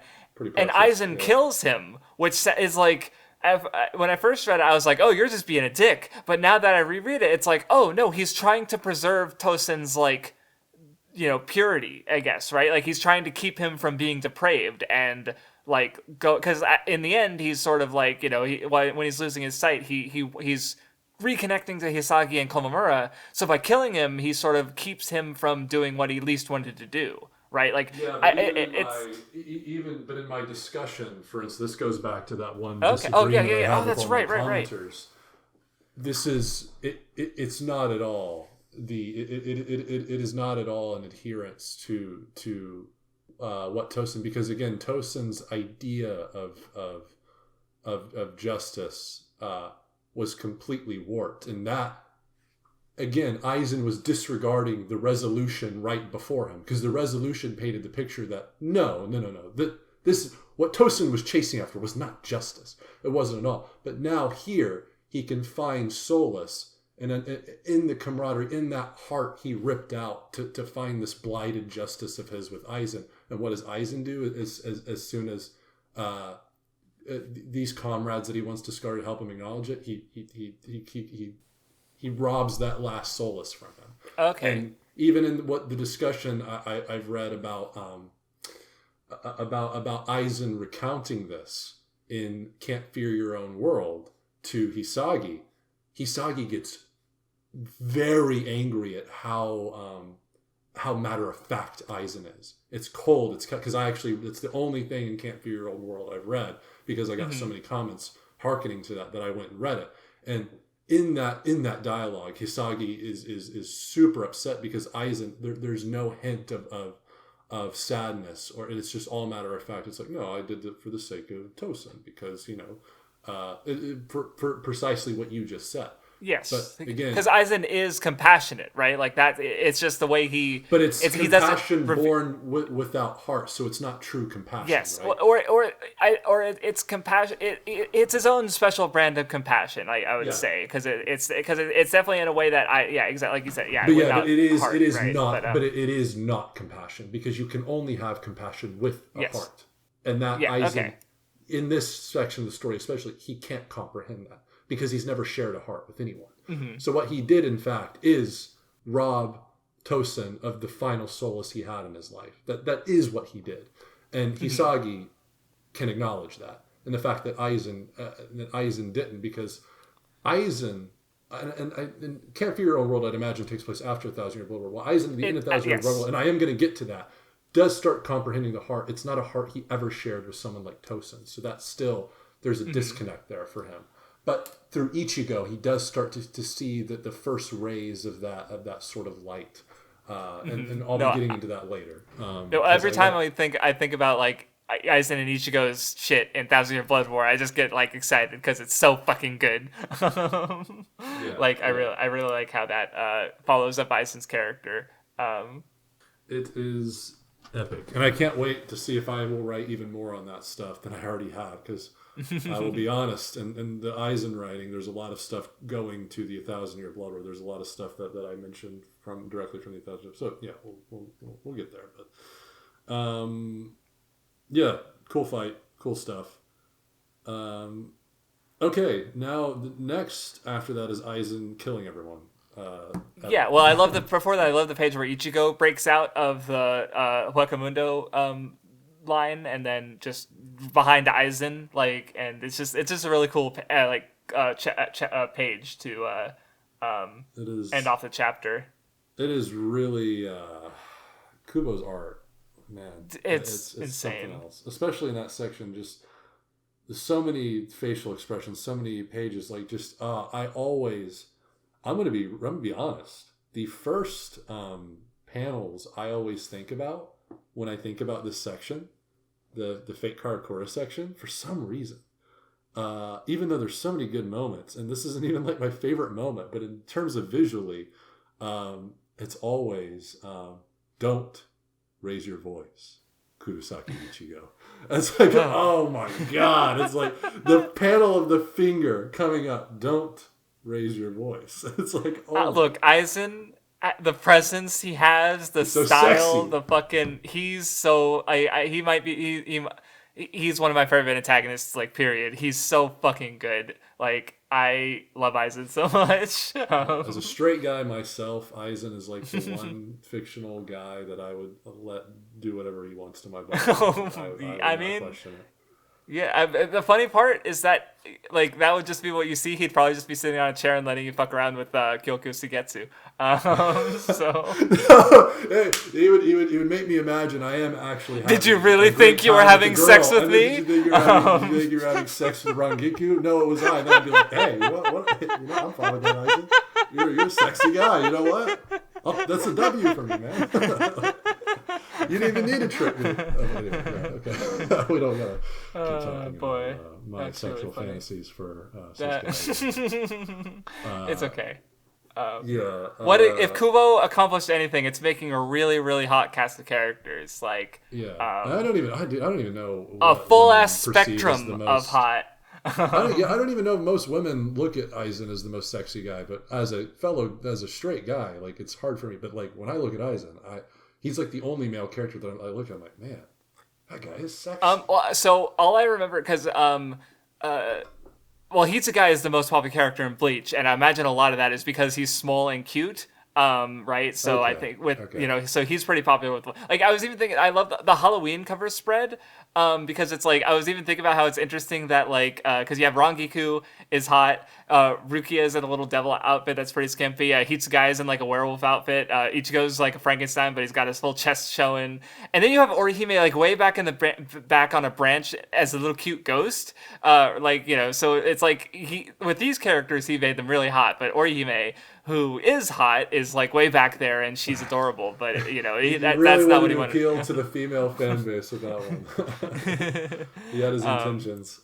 Rangiku is also very upfront and cleavage. It's both. It was both. But that's why. That's why I mentioned like the spectrum, because like I was thinking, because I like Ishin is more like, he's got like a dad, like he's more bigger and broader and hairier, so like if that's your thing, then boom, there you go, right? I hear that there is a sizable community of women who like that. So I say community as if they're all corresponding with each other. I don't know why, I just thought of like the Pawn Stars, where it's like, I got a guy, and like you just having a network of like horny people who you can just call up to like do you think this character's, I don't know why I thought that, because it's not what you were saying at all, but that just came into my head and I decided to share. And I mean, especially with what I see of the JJK fan, it makes more, what you said about the reason why Bleach was so popular with girls makes more and more sense, because there's a video that I want to watch, or that, not that I'm interested in it, but it was like the Nanami and the female gaze, which talks about I guess reasons why a woman finds like some of the stuff he gets in Shibuya really hot. And I'm interested in that perspective, I guess, because as a guy, I don't have that perspective, but I'm curious about it, if that makes sense. I definitely understand it. Like, I don't think I even have to watch that video to kind of get where that's going. Gotcha. I mean, I've seen one. I've seen some like tweets and stuff. But, I know this is a tangent, but this is something that's actually kind of interesting. From what I understand, women like if you're a guy who knows how to strike a really good balance between displaying some form of or some capacity rather for dominance and strength, yet also you don't let it become your entire persona, and instead you seem like you're a guy that can hold it back in most circumstances, but you let it out when necessary, whereas the other times you show that you have the capacity to be embrace your what most would consider feminine traits. For instance, you can get in there and cook. You can get down on your knees for a little kitty and go, "Oh, you're so cute. I love you so much." Blah, blah. But in the next instant, I always think of that video. I don't know if you've ever seen it. It's this guy, this buff guy in a mask doing sit-ups and lifting weights, and he's got this little, I don't know, it's like a chinchilla, and like he's like doing these like hardcore sets, and then he'll like drop it just to do these little soft pats on the chinchilla, and then he goes right back to pumping these fucking huge weights. Okay. He goes back to little like piss. I think of that when I think of like what women like. They like to see a really like masculine guy be able to in one moment display that, but in the next moment go show that they're comfortable displaying like feminine traits or having some sort of being off guard. There's a specific word I'm looking for, not necessarily being off guard, but be more. Again, because it's not all masculinity. It's not all you got to look rough and tough, and you got to do this. But I would be interested to see where that's going with Nanami, because Nanami, we haven't really seen any scene from my recollection. There was no scene of him like being in touch with more of his feminine side. But from what I understand from some of the lectures I've seen, women, especially today, they really like that nice balance where you can still see the masculinity is there, but it's manifesting in a way where it doesn't get in the way of men being confident displaying the opposite, the more feminine attributes that they have. That was a really rough explanation, but I think viewers and you understand where I'm going with that. I know, I get it. I get where you're going for. Yeah, but I think this is kind of relevant to Bleach because they're the Bleach characters, while they're buff, but even their sort of buffness, it's not buff. It's more so like skinny buff, or they're lean, but they're more like a swimmer's build, right? They're cut, and not only are they cut, but like their faces. I mean, we have Ishin, but most of what you would consider the hot guys have very. They still got the angular faces, but they're they don't got the beards. They don't got these like what you would consider super masculine faces. It's more they're well shaven. They have a softness to them, right? Like I don't want to call it feminine, but it's not that. If they were the ultimate depiction of masculinity, they'd have balloon muscles like in Dragon Ball. They'd have beards, but no, they have more of. And from what I understand, women prefer cut bodies. More. I shouldn't say all women. More women prefer cut bodies rather than big muscles. And I've mentioned it before, but like I think of how Bleach's designs feel close, like more like Clamp, where they are longer, taller characters. Like that's part of it, and a bit more feminine than like because another example is so there's the vulnerability. That's the fucking God. I couldn't think of the word vulnerability. Okay. So earlier I was trying to say. You got to show that you have a capacity for aggression and for that what people consider masculine traits, but you got to also show that you have these vulnerabilities that you're not afraid of exposing, right? Basically, be Chad. Be Chad. Yes, exactly. Really strong, really buff, really cool, and also cute things are great. And he will literally run 5,000 blocks to tug Kon because it's a cute plushie. True. Yes. Oh, dude, you're right. You're sorry. Literally Chad. Literally just be a Chad. Be a Chad. So also be Mexican. That might help. I don't know. That also might help because as we know, Dragon Ball will make you stronger, and Mexicans really like Dragon Ball. So it all fits. It all fits. The world is just a big puzzle. Oh yeah, we haven't mentioned that yet, but yeah, no, it's big deal. But anyway, let's get back to Bleach because I'm sure we could discuss that point for longer, but it has nothing to do with Bleach. So, wait, where the fuck? I got so we're I'm so sorry. Aizen ruining everybody's fucking life. Yeah. Like the iconic, also kind of a meme panel of Hitsugaya impaling Hinamori or Momo from the back. Is I've seen various parodies of this image. I think one of my favorite ones, it was like completely redrawn, but it was actually Momo stabbing Aizen from the back, but with a swordfish for some reason. I do not know the context of that, but it stuck in my brain for a while. It's I do. so, yeah. I forgot to mention what I wrote here before. It's an Aizen's dialogue go with ahead. Shinji.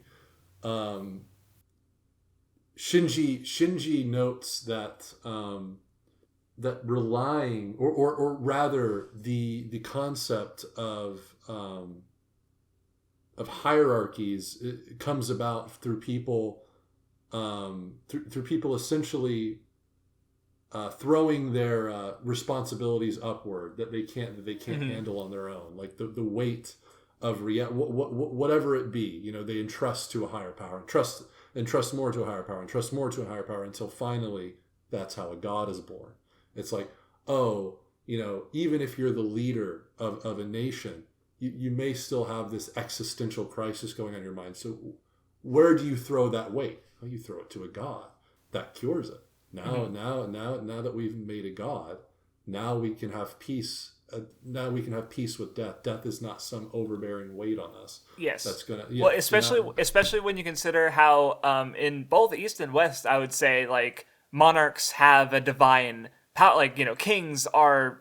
They have the divine right to rule. Like, there's the the same with like the emperor or of China or Japan, right? Like they power, the sort of being born into power is divine right, basically. So, but they themselves also see, like, have that religious inclination, like they also look up to God, basically, right? So yeah. And I wrote, it's ironic Aizen speaks to this to Shinji, someone who not only takes leadership among the Vizards, but stopped trusting people a long time ago. Yet, who rekindled his trust? It's not that Shinji just started trusting again out of the blue. Ichigo did. Because who is he consistently waiting to arrive? Like, where are you, Ichigo? Where are you, Ichigo? It's Ichigo.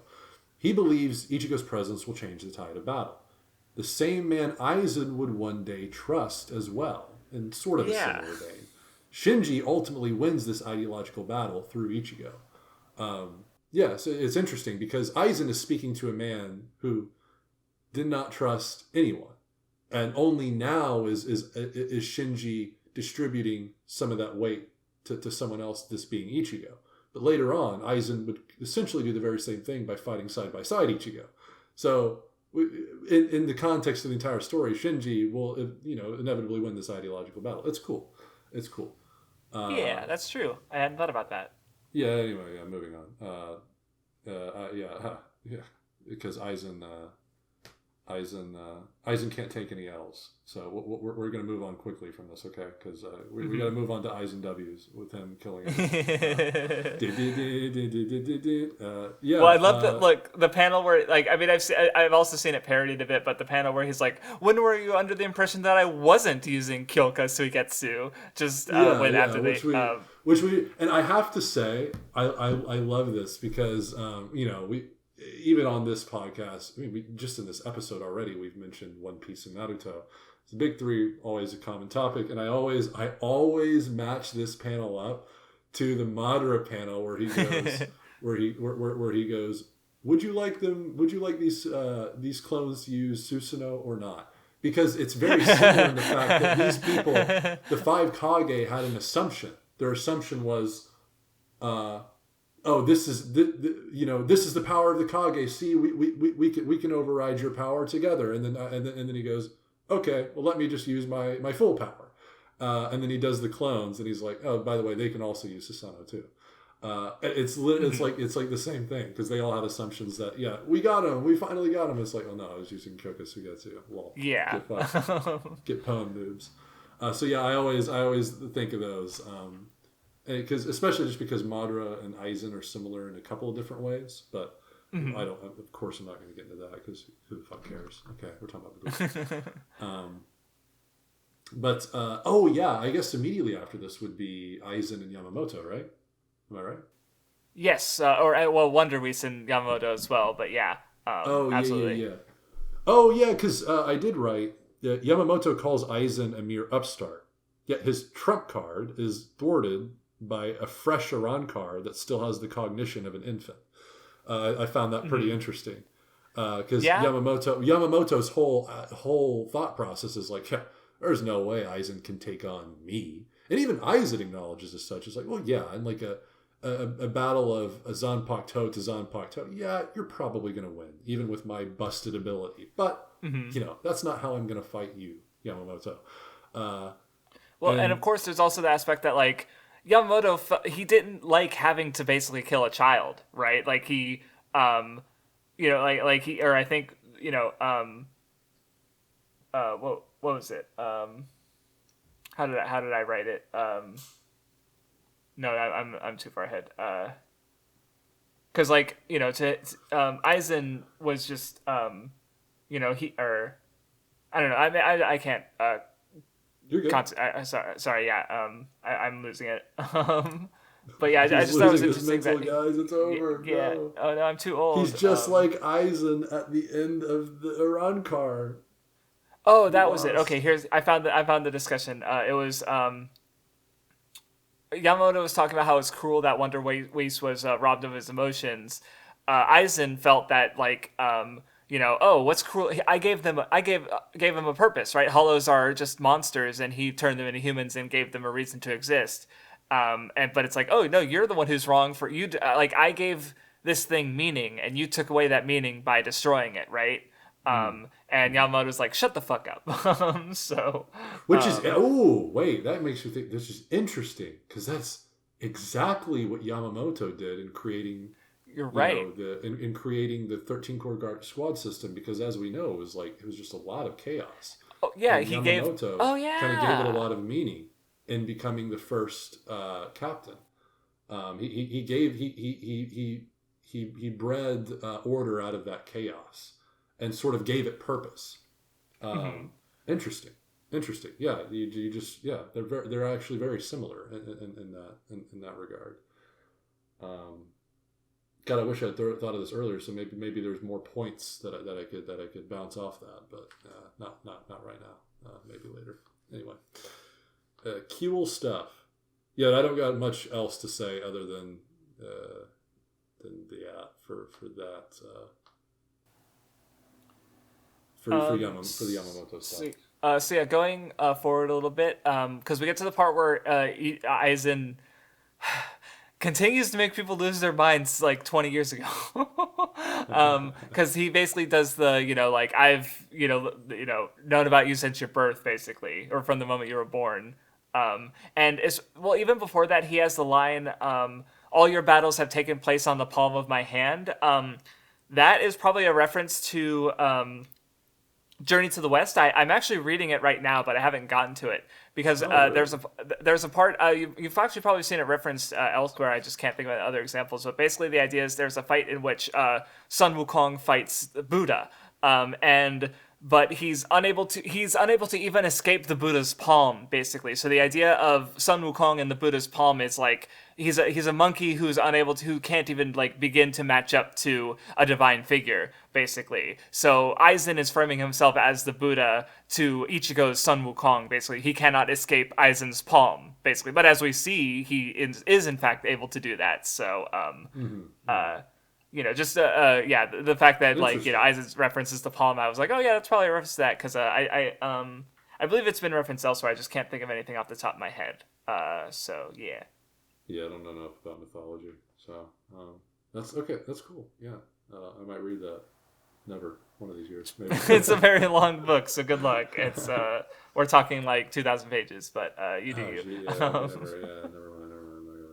Anyway, I do want to mention something in that same sort of segment. Well, actually, no, wrong. This is before that. This is pretty much immediately after Ichigo jumps out into Fate Karakura from Huaco Aizen says something interesting. He says, putting distance between your opponent only works for those who are near equal to you in strength. He says that to Ichigo. And then after that, he proceeds to go, look, I can even touch you like this, to show the gap between them. Mm-hmm. But interestingly, if you go forward a little bit with Ishin, this is, mind you, this is like after Aizen starts ascending, really. Ishin takes Ichigo and skedaddles, and Aizen says, putting distance between us, a wise move. is this implying Aizen at least sees Ishin as a threat? That's what I see. Because even after this, Ishin does do a Getsuga Tensho, and it does, of course, but of course, he regenerates with the Hogyoku, but it does do, like, if he didn't have the Hogyoku, it would have fucking killed him. Like, that was a strong attack. So, like, it's pretty interesting to see that, like, Ishin is, like, top tier Soul Reaper. We were already early on getting to see that play. Mm-hmm. No, I definitely think that, like, I mean, I feel like of all the people who try to fight Aizen, except for Ichigo, like, it's basically Ishin, Urahara, and Yoriichi who are able to do the most against him, I think. So it makes sense that because you're right. No, Ishin did do, not,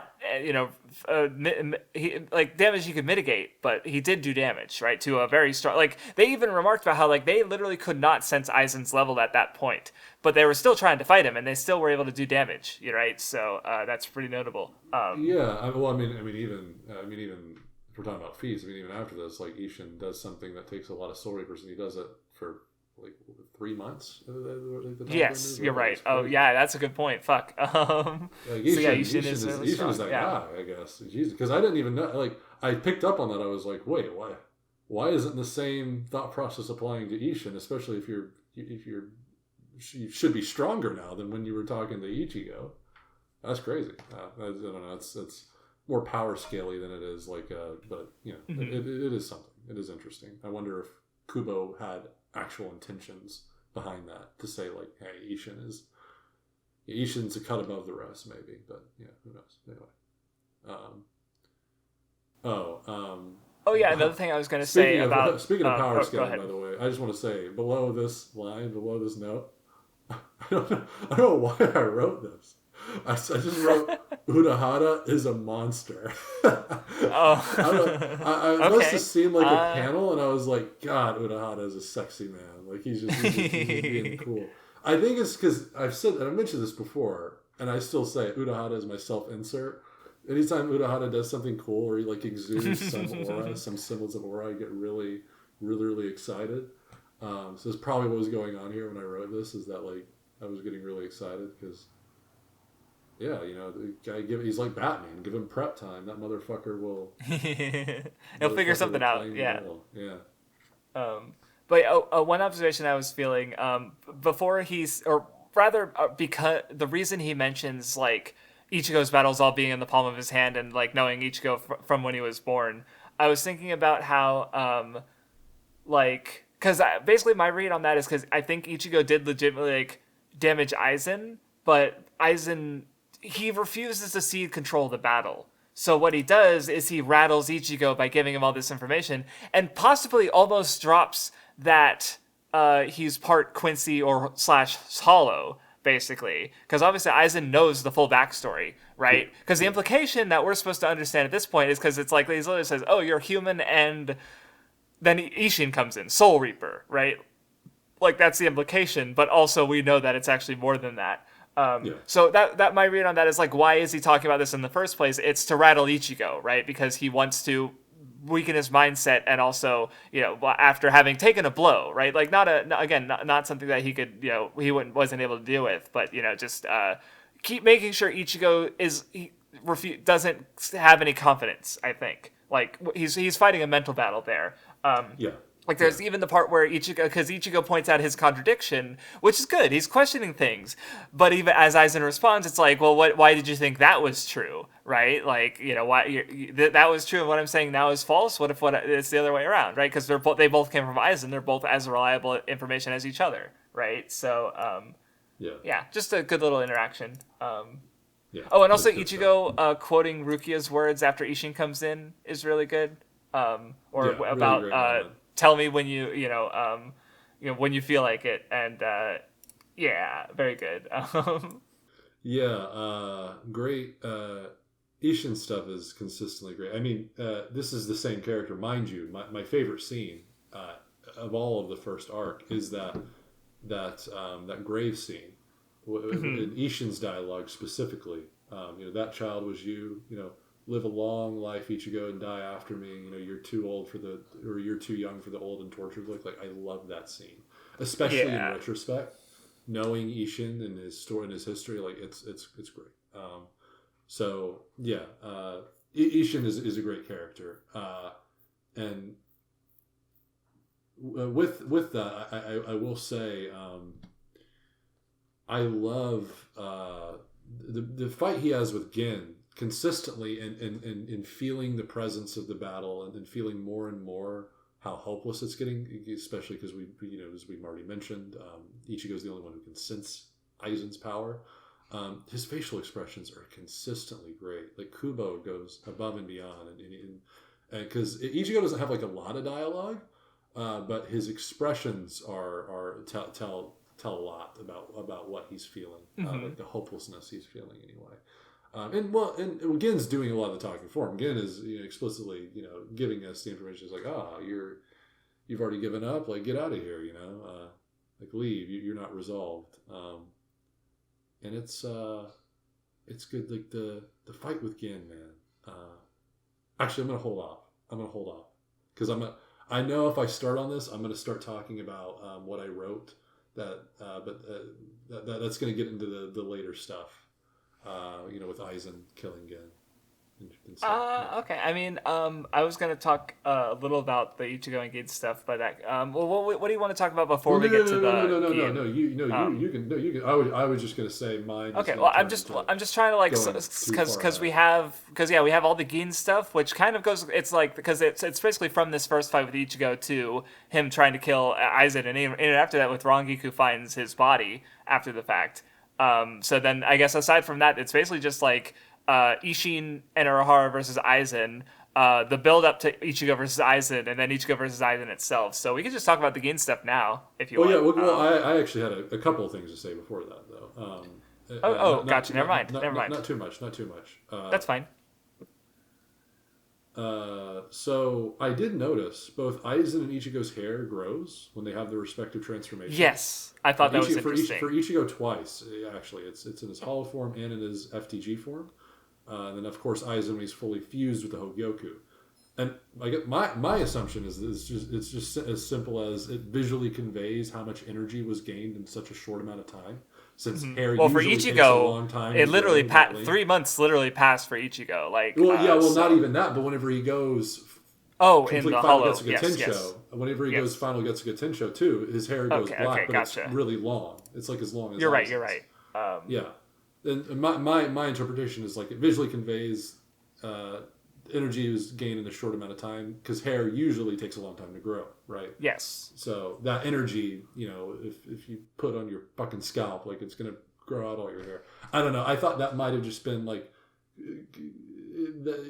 completely visual, not really anything hyper symbolistic. I was just noting that because I did notice that as well, but I don't think it speaks to anything super important.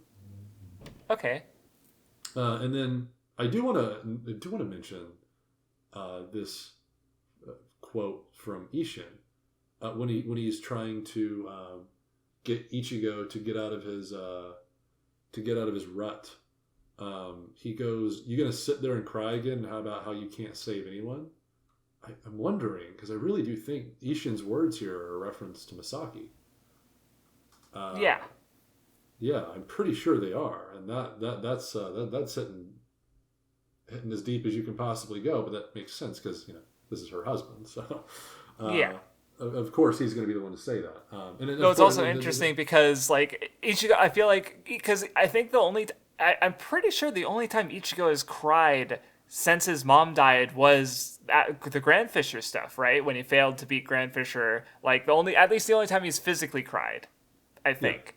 Yeah. So, but I do think internally, like the fact that, like, because we literally see it with his internal world, right? Like, because Zangetsu talks about how it's different, how it's like, oh, the skyscrapers that are filled with, were before filled with optimism, it's now just Karakura Town, and before the water was underneath because, like, again, he had that buried grief, but now it's all flooded, right? So, so like he's always been crying on the inside, but so it's just Ishin's comment is interesting because he's so aware of Ichigo's like inside, basically, like who he is on the because outwardly, yeah, he hasn't cried, but he's always been crying, right? Even the fact that his hollow mask, like the marks are more like tears, like he's crying even now, right? So yeah, I don't know. Yeah. And then directly after this, Aizen has an interesting quote: "Reason is but a shield for those who cower behind it." When I, in this read, you know what I immediately thought of? I immediately thought of the only shield that we've seen that has that had a lot of significance. Who was holding it? Ukitake. But he wasn't holding it and cowering behind it. He was literally holding it to do the very thing Aizen was blind of. That marching against the system, that marching against the status quo, because it was incongruent with his personal idea of justice. So what was he doing? He was standing defiantly with that shield, the very shield that was going to shatter, an ancient relic, the most powerful Zanpakuto in existence, right? See, I thought you were going to mention Orihime's shield that rejects reason and logic, right? So.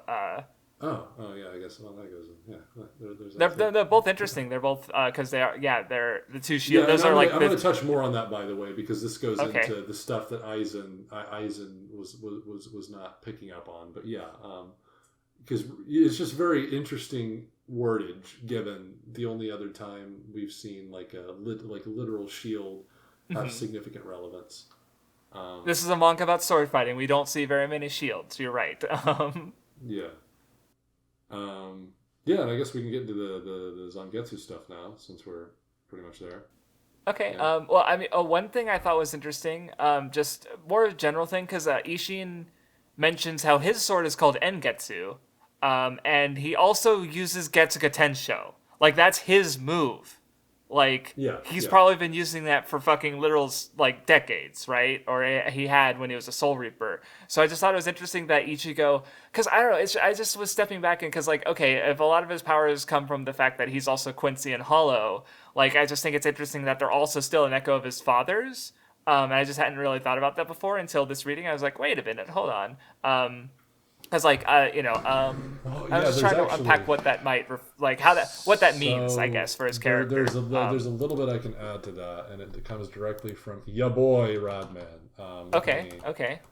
Let me find the message. It has to do with their names. The name I know Ichigo and Zangetsu and Engetsu. No. Okay. And, Ichigo's kid. Fuck, I'm forgetting. Oh, Ichika. Or no, Ichigo. That's Renji and Renji. God damn it!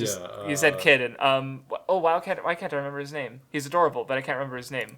I know his name too. I literally know I know the kid's name. I know the brat's name. What is the brat's name? I don't. Fuck. I know. Do you? I know the kid's name. Why am I not remembering it? Liar. Yeah, Ichigo's son. Kamui, right? No. Kazui. Yeah, Kazui. Kazui. Okay. Kazui. I was close. Okay. Okay, here it is. Okay. So so Radman was saying, okay, I'm just going to read verbatim what he says.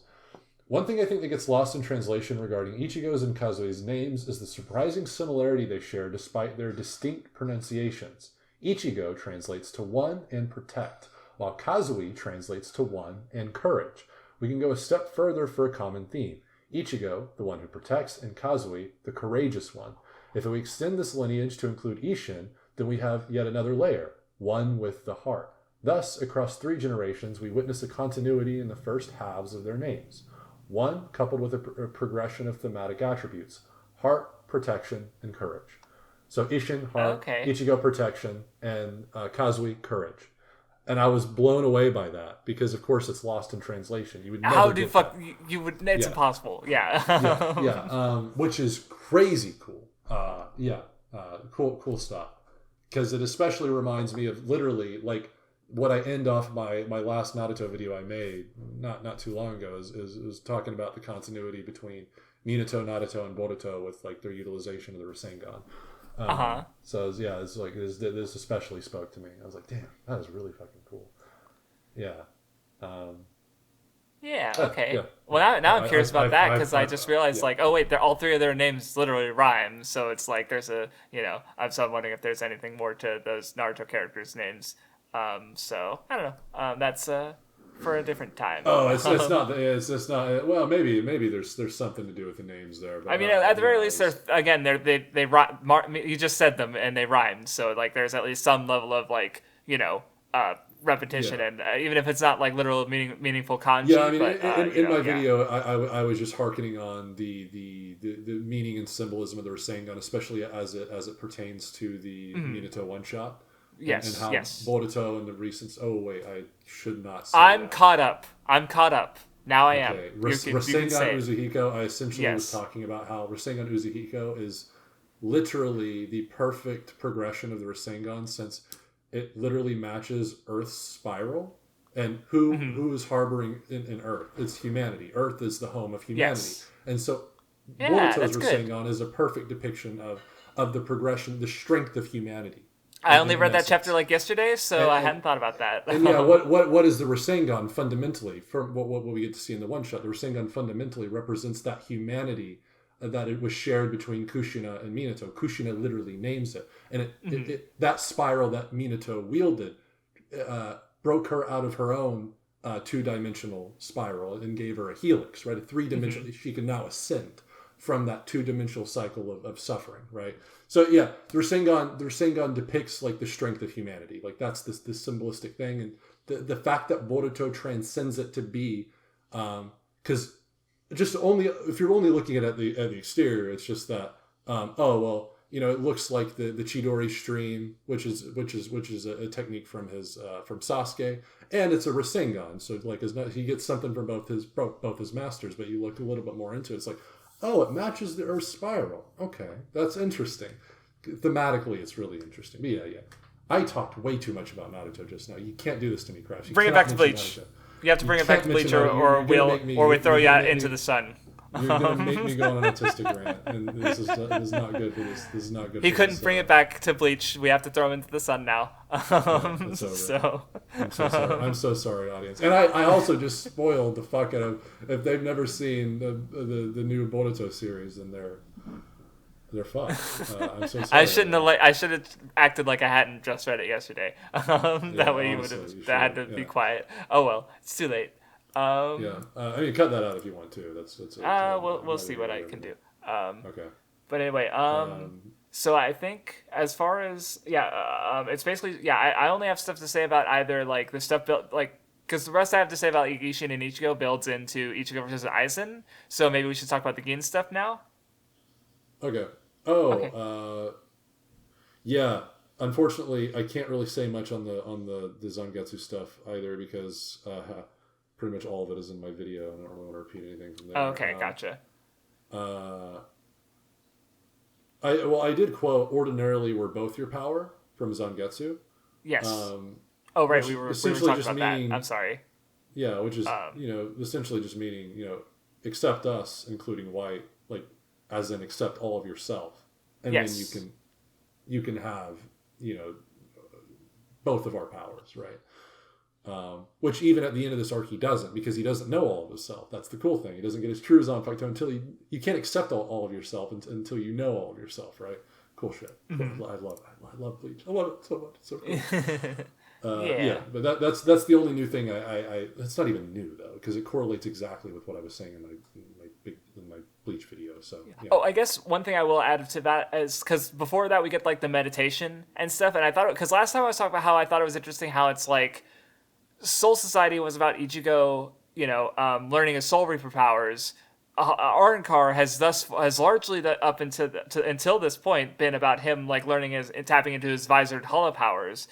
But the arc ultimately ends off like how Ishin frames it is he's tapping into the history of the Soul Reapers, because as a Soul Reaper, even as he was learning their mechanics, it was largely as an outsider. But through Ishin, through his legacy as a Soul Reaper, right, his history, he is learning more about himself in a different way. Like even if ultimately he does not reach the full understanding of Zangetsu and White's powers, he's still like he's learning of the other side of himself, and that's what Final Getsuga Tensho is, right? Of part of that, like where it comes from. It's his lineage, right? I just thought, cool shit. Nice. A cool thought. All right. But yeah, Gin, the guy, the man. So the first thing I have to say is, because I was kind of alluding to it earlier. So my take on, does Gin how much did Aizen know about Gin? So I really like Ichigo and Gin's interaction, because Ichigo comments on how creepy he feels, right? Because it's like oh, normally when I fight someone, even if it's like after the fact, I feel something from their blades. He feels their heart, right? But with Gin, he doesn't feel anything. And Gin's the one who says, oh, you're fucking creepy. Right? Yeah. Well, yeah. so what I took from that is that Aizen knows Gin. He's been with him for so long. Like, he's his closest comrade, basically. But he doesn't understand Gin. He doesn't know why he's going. He knows that Gin is going to betray him. He was prepared for that. But he knows that... or he doesn't, but he doesn't know why. He doesn't know about Rangiku. He probably doesn't even, he didn't get it, right? He didn't get his relationship with Rangiku. So that was always a lack for him. Ichigo fights Gin again. I think he understands that he doesn't work with Aizen. Aizen's really the ones Gin's going after, basically, right?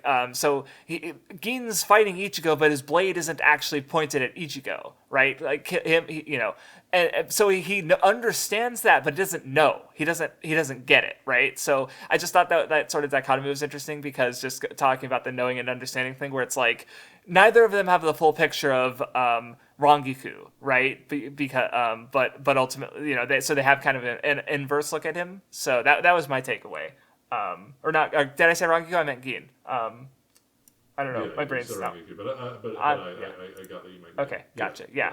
I was just thinking about Rangiku, about how she also didn't really she understood him the best, but and I guess she knew what he was doing, but she still wasn't able to stop him. So yeah. Yeah. Let's see here. Do I have anything to add to that specifically? No, I don't. Cool observations though. Yeah. The inverse thing. Yeah. I agree, 100%. Do you have anything else to say on just specifically Ichigo versus Gin? No. Okay. Actually, I do have one thing, because he explains his powers to Ichigo. Less, I guess it's less how it's more about how later on he tells Aizen that he lied about those things. Like, the lies about the true speed of his sword and how long it can grow. Basically, I realized that he probably what he tells Ichigo is probably the same thing he told Aizen, which is an understatement of its capabilities. Because that was the smokescreen of because he's being duplicitous to Aizen, but obviously that duplicitousness itself was a smokescreen to what the power of his sword really was, which was the poison, right? So it's like Aizen knew he was going to lie about his powers, so he did lie. He just did the wrong lie, right? He hid his lie with another lie. Cool. And just we see what that lie was through Ichigo. I did have a little bit of an interesting, and maybe you can help with this, but I think I think I already got the answer here.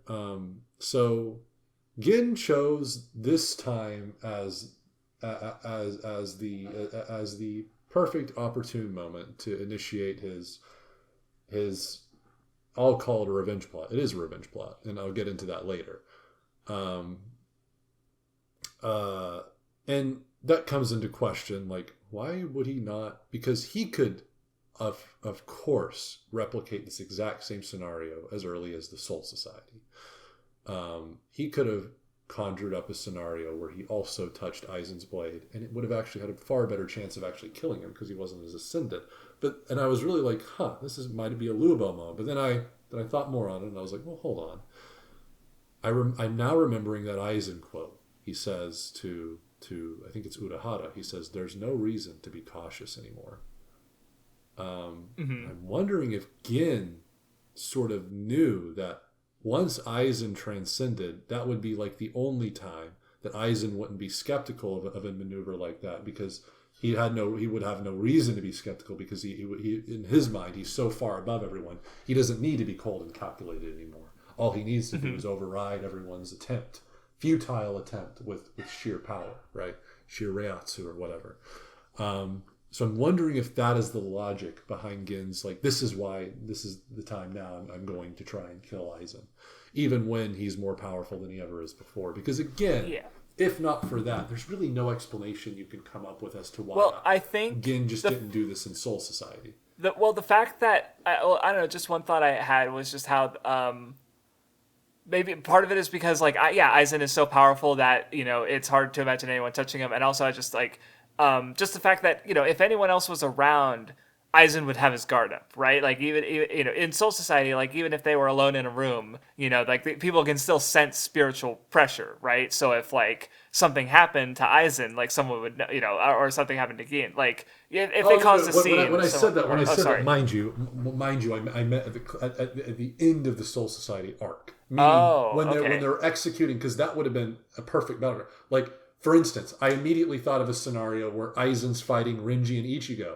And then Gin, because Gin was there, Gin could have been like, wait, Aizen, they're well below you. Let me take care of them. I want to have some fun too. Touches his Zanpakuto, he does that shit. Boom, Aizen will effectively be dead because he's not ascended. But then again, I thought more holistically about this, especially given the quote of Aizen has before this. There's no reason to be cautious anymore.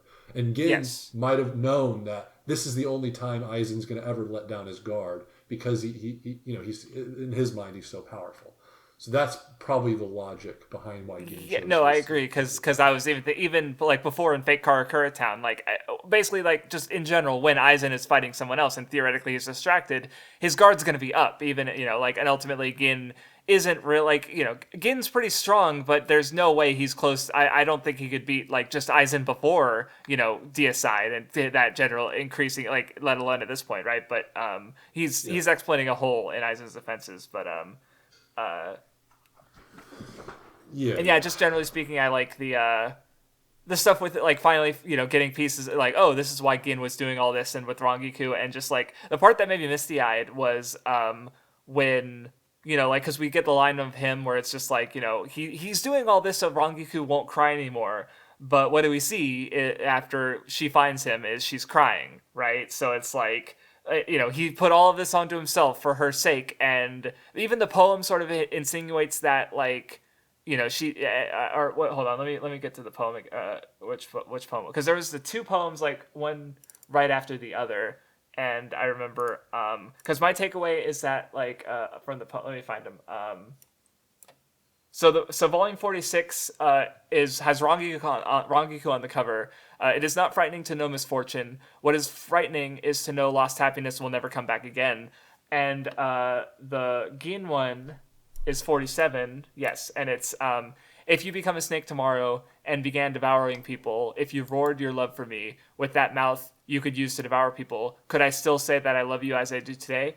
My takeaway is that they are, like, the poem is about the other. So that poem I just read was from Rangiku's perspective about Gin.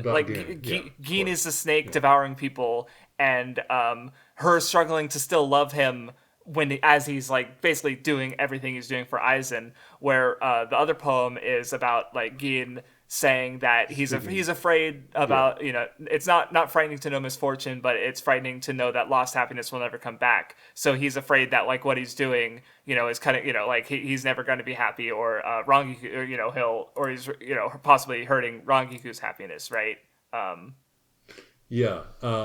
Well, I think it's an acknowledgement of the fact that no matter what, he's going to die. Yes.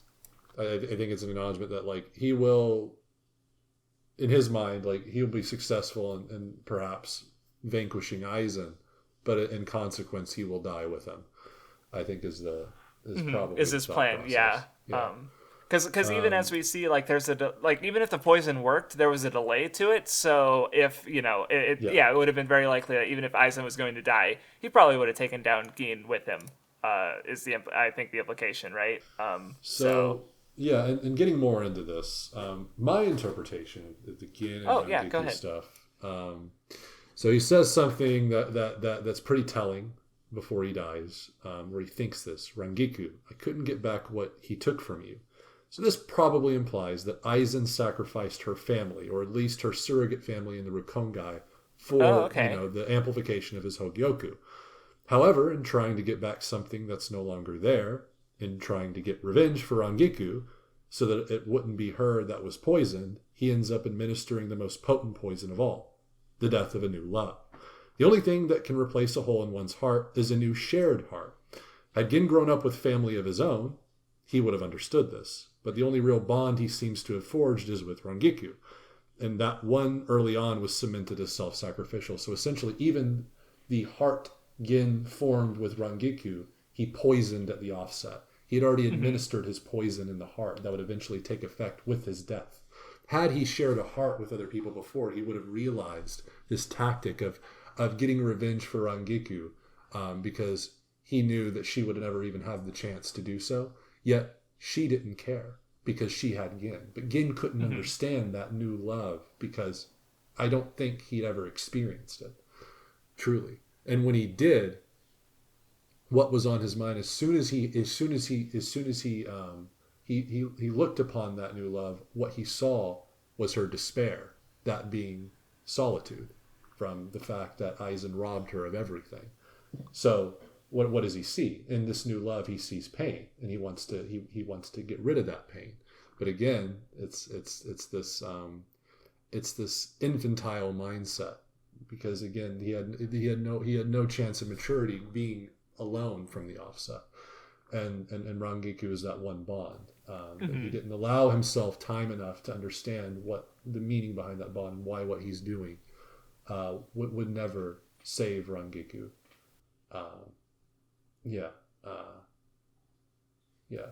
One slight thing I'll add there is how I had it explained to me is that I don't know that Aizen killed Rangiku's surrogate family, but I believe it's that he took some of her soul to add it to the Hogyoku, not the whole thing, but part of it. So interesting. So I don't know how like the full details of that or where that's even explained or implied. I just remember hearing that, and that stuck with me.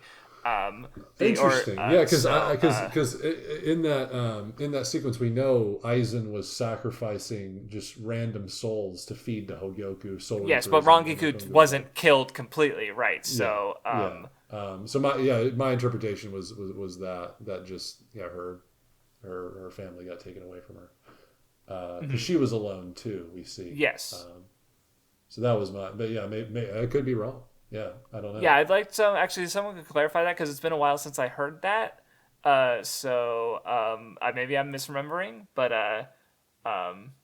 yeah. Oh yeah, that's like the short version of it. Essentially, there's not much more to say there.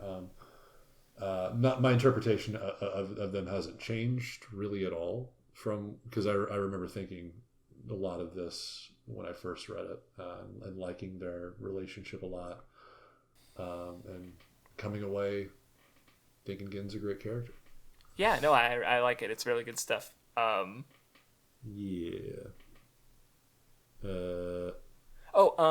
one other thing I forgot to mention earlier, because so Aizen explains the Hogyoku as it's capable of it leads subjects in the directions that they wish to go. Basically, like it helps fulfill your desires within within limitations. So of course Aizen himself is using it to basically go as far as he can, right?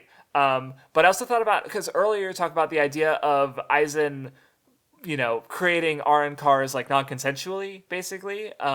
And I realized because up to this point he'd been using it, or a lot of what we've seen him using it is doing as Urahara wanted, of breaking down the barriers between humans and hollows. So it is capable of that, but if we tie desire to it, then Aizen wants a soldier, and the hollows presumably would want to become more human. Basically, they would want to become Arrancar because the Hogyoku is granting their desires, right? So that's my reading on that. Interesting. Because I did completely fucking forget about that mechanic of the Hogyoku until I reread it. So especially because what you just said allowed me to just brain blast all of a sudden on something related to Urahara.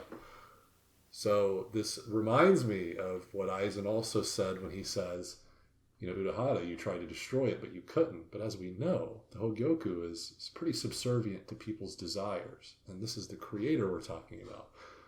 Urahara probably didn't want to destroy it. He was deep down, mind you, is the same with Aizen. Deep down, he yearned to be weaker, as a matter of fact. With Urahara, he was responding to his fear of what could happen, but fundamentally, he didn't want to destroy the Hogyoku. He just responded to that primal urge that manifested in the moment. Had he adhered to his most fundamental desire to see where this could possibly lead to benefit him in the Soul Society, would we even?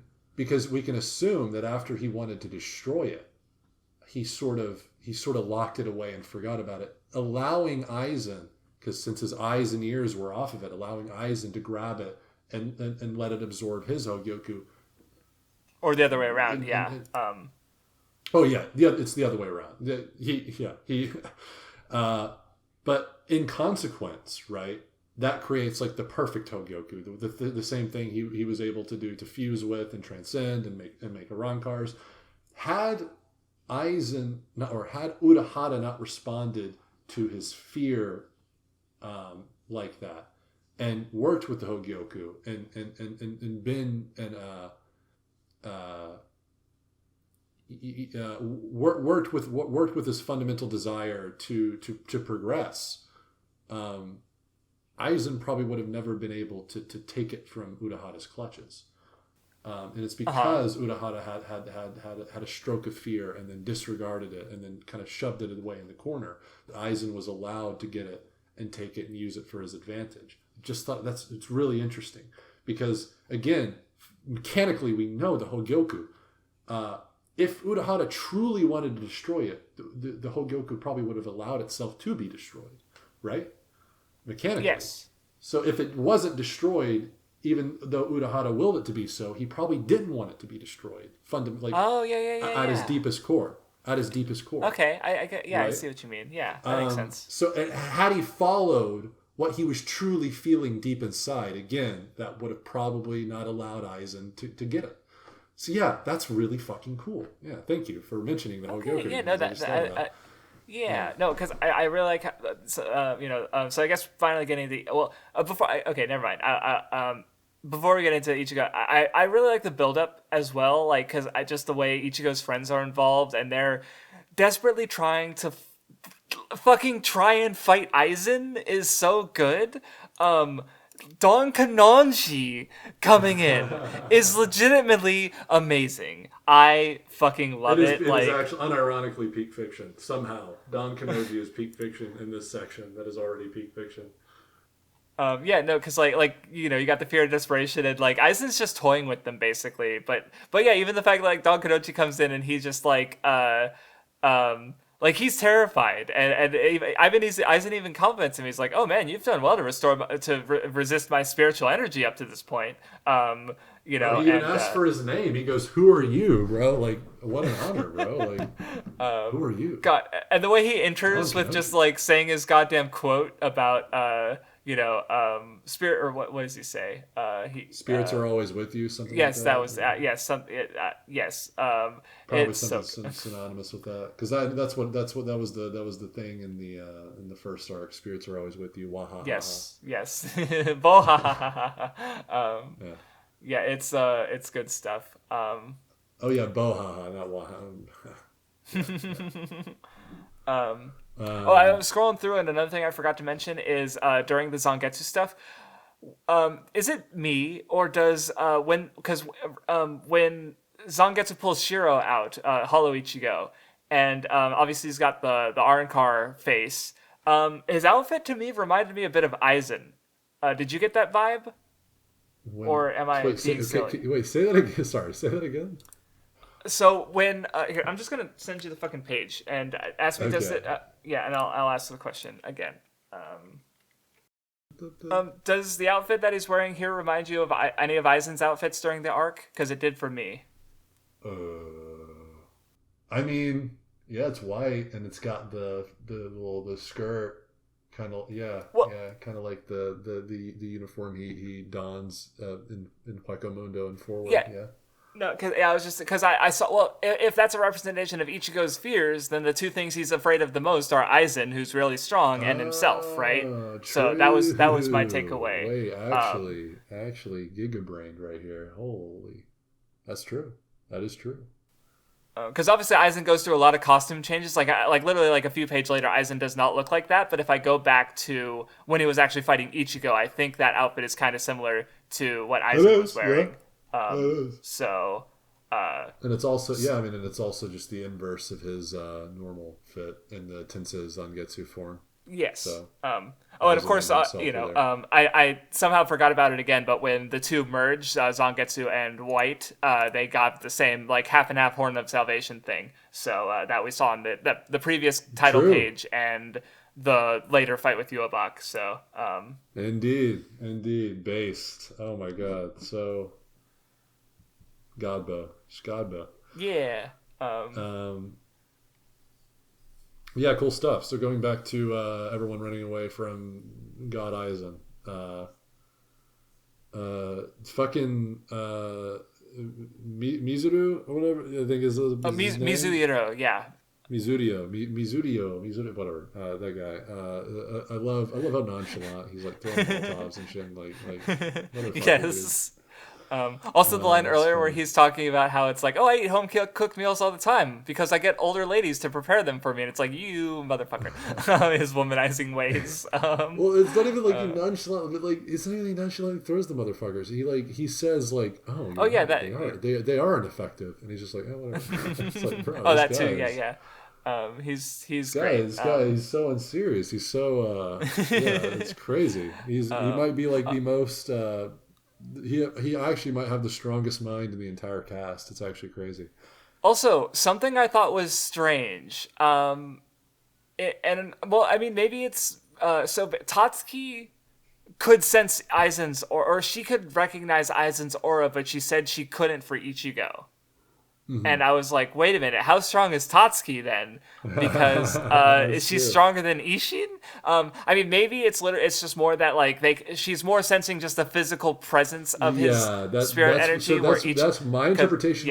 Was just that like they could only feel it because they're so weak that it's like literally like it's like almost crushing them to be near him. Yes, and so it's not like they're sensing something; rather they're feeling a force weighing them down. Where in comparison, Ishin isn't affected by the raw power of his aura in the same way, so he doesn't feel that, but he can't sense it either because he's not as strong, right? So Tatsuki wouldn't be sensing spirit energy in the first place, so because I don't think she has that capability unless she's really talented, because like Ichigo didn't learn that until he had to, right? So I just remember noticing that I was like, that's interesting. And I have to say, okay, because we've talked about the Bleach comedy quite a bit, as pertaining to like, does Kubo fall off? I am not exaggerating when I say the funniest Bleach moment is when Ichigo first arrives in his final Getsuga Tensho form. His hair's longer. He's like naming off everyone, Keigo, Tatsuki, all these people, and he's like, and then he looks at Afro guy and just makes up a name for him. Well, even funnier, not be one of the funniest Bleach moments because it's in such a pivotal moment. It's like so serious. It's like, it's so like, oh my god, he's safe.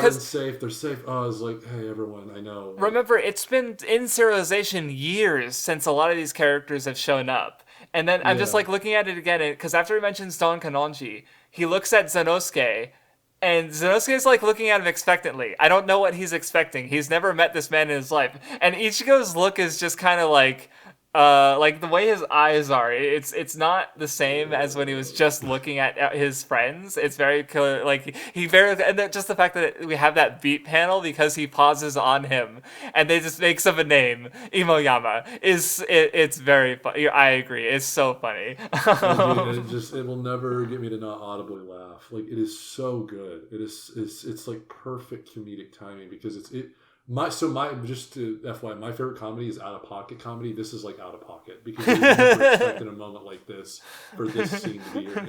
It's funnier because of it. I'm wondering how the anime adapts it, because I could just see how it's like just like playing the really emotional soundtrack and then just stopping it when he says Iboyama or like once he even sees even once he sees Sanosuke rather, just like like, don't just make up a name for me, bro. Because Ichigo's he's really trying to keep with the vibe, and he looks like the guy's expecting him to say his name. It's just so funny.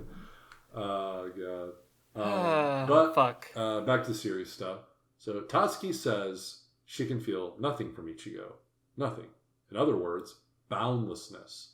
A power that is not limited by reason nor heights. That's what boundlessness is. Aizen has a power that is still distinguishable to lower life forms, at least in its presence. In other words, it's actually the opposite of his words. It isn't Ichigo who failed to fully evolve, it's him. Because if he was fully evolved, he would have reached that boundlessness, right? That sort of, that void of power that can't even be perceived. Because it's like, it's as if nothingness and everything combines into this mass of something that is indistinguishable, that's not distinguishable. Like that's, I don't know, it's a little bit philosophical, kind of, but anyway. Okay, I like it. That's my interpretation. It's like nothing, in other words, boundlessness. In other words, like, of course, you can't really perceive boundlessness. Yeah.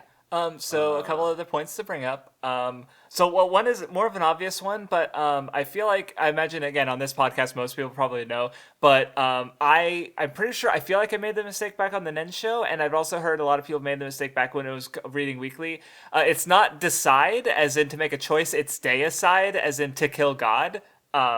Which is because so decide is such a way more common. Okay, I mean, okay, I just wasn't sure, but basically, it's because obviously it's such a common word in English where I literally had never heard the term deicide until Bleach, right? Why didn't they put the little fucking the little symbols and the you know what I mean to the accents? Why didn't they do the accents for the words? No one's gonna read this as an English speaker and go, "Oh, it says deicide."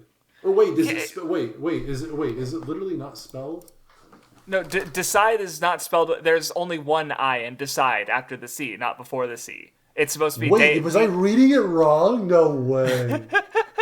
No way. Oh, I feel so dumb. Because like, how often do you learn English terms? Like, because I'm pretty sure it was called deicide in Japanese as well. Like he used the English word.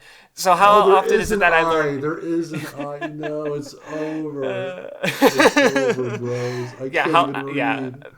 How am I meant it's not often that I learn English words from Japanese authors. I'm gonna be real. Just saying. No. I read right over the I. And I've just been thinking it says decide. Oh, nope, because ultimately Aizen's goal here is he's going to kill the Soul King. He's trying to kill God, right? And he himself is God, and Ichigo kills the idea that Aizen is God, right? So, it works in two ways. God damn it, Bobby. So another thing is because Aizen has a line about how Hogyoku can't forgive him for losing to a human as a god. But again, thinking about the Hogyoku as desires is he's the one who can't forgive himself for losing to a human, right? Like he's looking down at Ichigo. He's the overman. He's the Ubermensch. He has to stand above, right? So that's why he just ultimately cannot accept Ichigo being strong at all. Even because the way Aizen just loses his own. Because he has such a strong sense of reality, but this is where it starts to break apart. I mean, obviously, as people asking have mentioned, there's times where he's very clearly when they come out when Fake Karakura's Hound starts and he's like, all this fire around us means is that we won't get to engage in the fight because he's so confident in the power of the Espada. They all get their asses beat, right? So it's like it's not that he's not wrong, but not wrong many times, honestly. But I mean, I would actually argue that the reason why Aizen wasn't worried is because he knew that they would all perish, but he knew also his power was so strong he didn't even need them. This is especially shown with how he discards Halibel. Like, I don't need you, bitch. Like, I'm Okay, already powerful. I can take care of all these motherfuckers. Yeah, well, I remember him saying that. All I need is this little baby guy over here to take care of Yamamoto. Yeah, I just remember him saying that he didn't need to. He said he didn't need to fight at all, but then in fact he did need to fight. So, okay. I don't remember that line, but yeah. I'm talking about this was the last reading. Right. This was around when Ichigo versus Ulquiorra was happening. So yeah, you're probably right. Yeah, then. Yeah. I didn't. Well, because Oskin mentioned it. I'm mostly quoting Oskin. Okay, gotcha. So yeah, what let's see what else. So another thing. I've seen this in other Japanese media, but it has to do with like I guess I don't know if it's specific like or like what philosophical concepts. So basically, I know Nietzsche's opinion on selfishness or selflessness is that he sees selflessness as the sort of like it's ego, like Christian. It's basically responding to Christianity, right? Because Christianity is about like charity and helping people, right? And Nietzsche doesn't like that. Specifically, the reason he says it's ego is because or egotistical is because like again they're you're helping someone else, but you're usually doing like usually when people help others it's when it's easy and when it doesn't like impact yourself negatively, right? Like, oh, you lost an arm, sure, I'll just chop off my arm because obviously if you did do that it would be very self-destructive, right? So I was just thinking about Ichigo, where ultimately, like what we find out from Zangetsu is that like his inner desire is that he doesn't want to get hurt, right? Like he's trying, like because Zangetsu says that I want to protect you, Ichigo, which of course, as we find out later, it's also like it's his inner Yuobak that wants to protect him. But you can also read that as it's Ichigo's deep. He wants to protect other people, but he also like he's trying to save himself. He's trying to save himself from pain. He doesn't want to be hurt. Right? Like ultimately his selfless desire to help other people is couched in a selfish desire to protect himself, right? His emotions, his feelings. He doesn't want to go through the loss of his mother again, right? By giving up his power, he's making sort of the ultimate selfless move because he's giving up the thing he wants the most to do the things he needs to do the most, right? Like if his secondary desire is to protect other people with his primary desire that he's trying to protect himself and his own feelings, that giving up his power, he's giving up on his primary desire for his secondary desire. So that's a way he sort of counters Aizen because he's making a legitimately selfless move where, again, Nietzsche has problems with selflessness and how it usually happens, right? So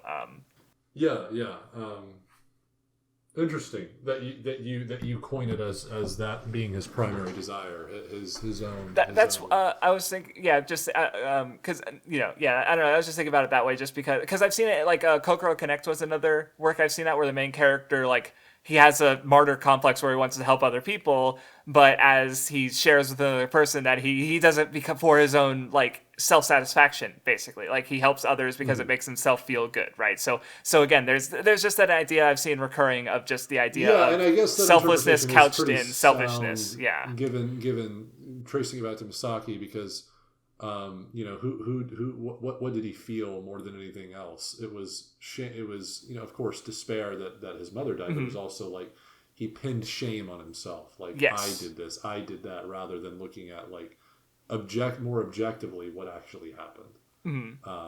She protected him, right? Of course, as we know, Yuobak took away his power, which he wouldn't know, but like you're a child, your duty is not to protect an adult, your duty is to be protected, right? Ishin essentially says as much, like that child was you, right?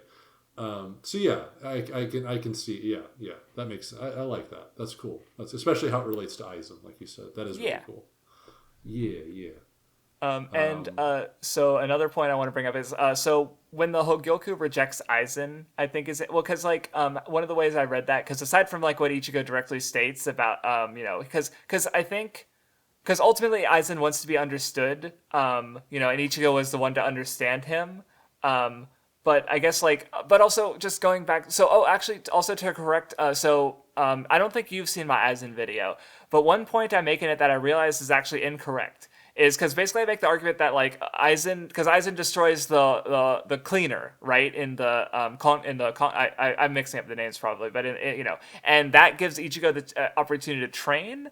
I missed the line about how like that was on okay, maybe not on purpose, but Aizen tells Ichigo that he gave him another chance, like, which implies that he destroyed it on purpose so that Ichigo could use the mechanics of to train, basically, right? And then he said he was disappointed because Ichigo didn't take enough advantage of that when he did, and that did turn out to be like, but so I argued that is like, because if he didn't know that, then that was his like knowing versus understanding, right? Like he knew that this thing was, because like in that scene, Gin question, like he's like, oh, that thing, no one can destroy it, right? Like it's impossible, so we need to run. And Aizen, he's doing his thing. He's questioning everything. He's challenging the rule, right? Like so it's not that it's impossible to be destroyed. It's that it's just too strong for most anyone to destroy, and so he destroys it. And because to show that that he's questioning things. So, but my framing in the video was that, now he didn't, even though like there was another truth beyond that, which was like, it's needed there to keep people from abusing the hyperbolic time chamber aspect of the place. And that was his undoing. But that's incorrect because he did know that, because he said, or even if he didn't know that, he was at least accepting of that with Ichigo, right? Because he said he gave him another chance. So I still have the angle of the knowing and understand, because Aizen ultimately didn't understand himself. He didn't understand, he thought he could conquer his loneliness and his anger, but he didn't. He wasn't able to, right? So basically the Hogyoku, because it only helps you within your limits. So, and Aizen met his limit, right? Like because Ichigo's slowly been understanding himself through fighting all these other people, forming bonds with them, right? And sort of been able to, he's been able to grow as a person through all these connections that he's making, where Aizen hasn't grown a single bit since we've seen him, right? Like chronologically, the first time we see him in Turn Back the Pendulum, probably, I think, if not one of the flashback chapters, like he's the exact same person that he was when he fought Ichigo, right? He hasn't grown a bit. Yes. Because again, he lacked that heart, he lacked that understanding of himself, and so I do think the knowing versus understanding is still there. It's just not the way I framed it in my old video, because that's also a big part of like Aizen's fears, his ranking of fears in my Arankar video. So I'll be able to correct that misunderstanding in that video. And funnily enough, getting to the hyperbolic time chamber place, it's interesting. It's funny too, because Aizen, he can't reasonably deduce Ichigo's ability and is visibly unnerved by it. His hypocrisy is at play during these moments, because this is the same man that said, "Reason is but a shield for those that cower behind it." Yet he mentally folds when power that truly transcends reason before him, rather than accept it, and rather than trying to find solace in that. Oh, it is possible. It is possible to for the current world to achieve this one that I don't create, and maybe I can find something here. He instead rejects it, and that's interesting. And it's. I also want to touch on a little bit of like the symbolism, because I'm not too privy to it. Shoot, and if I have something to add, I will. Okay.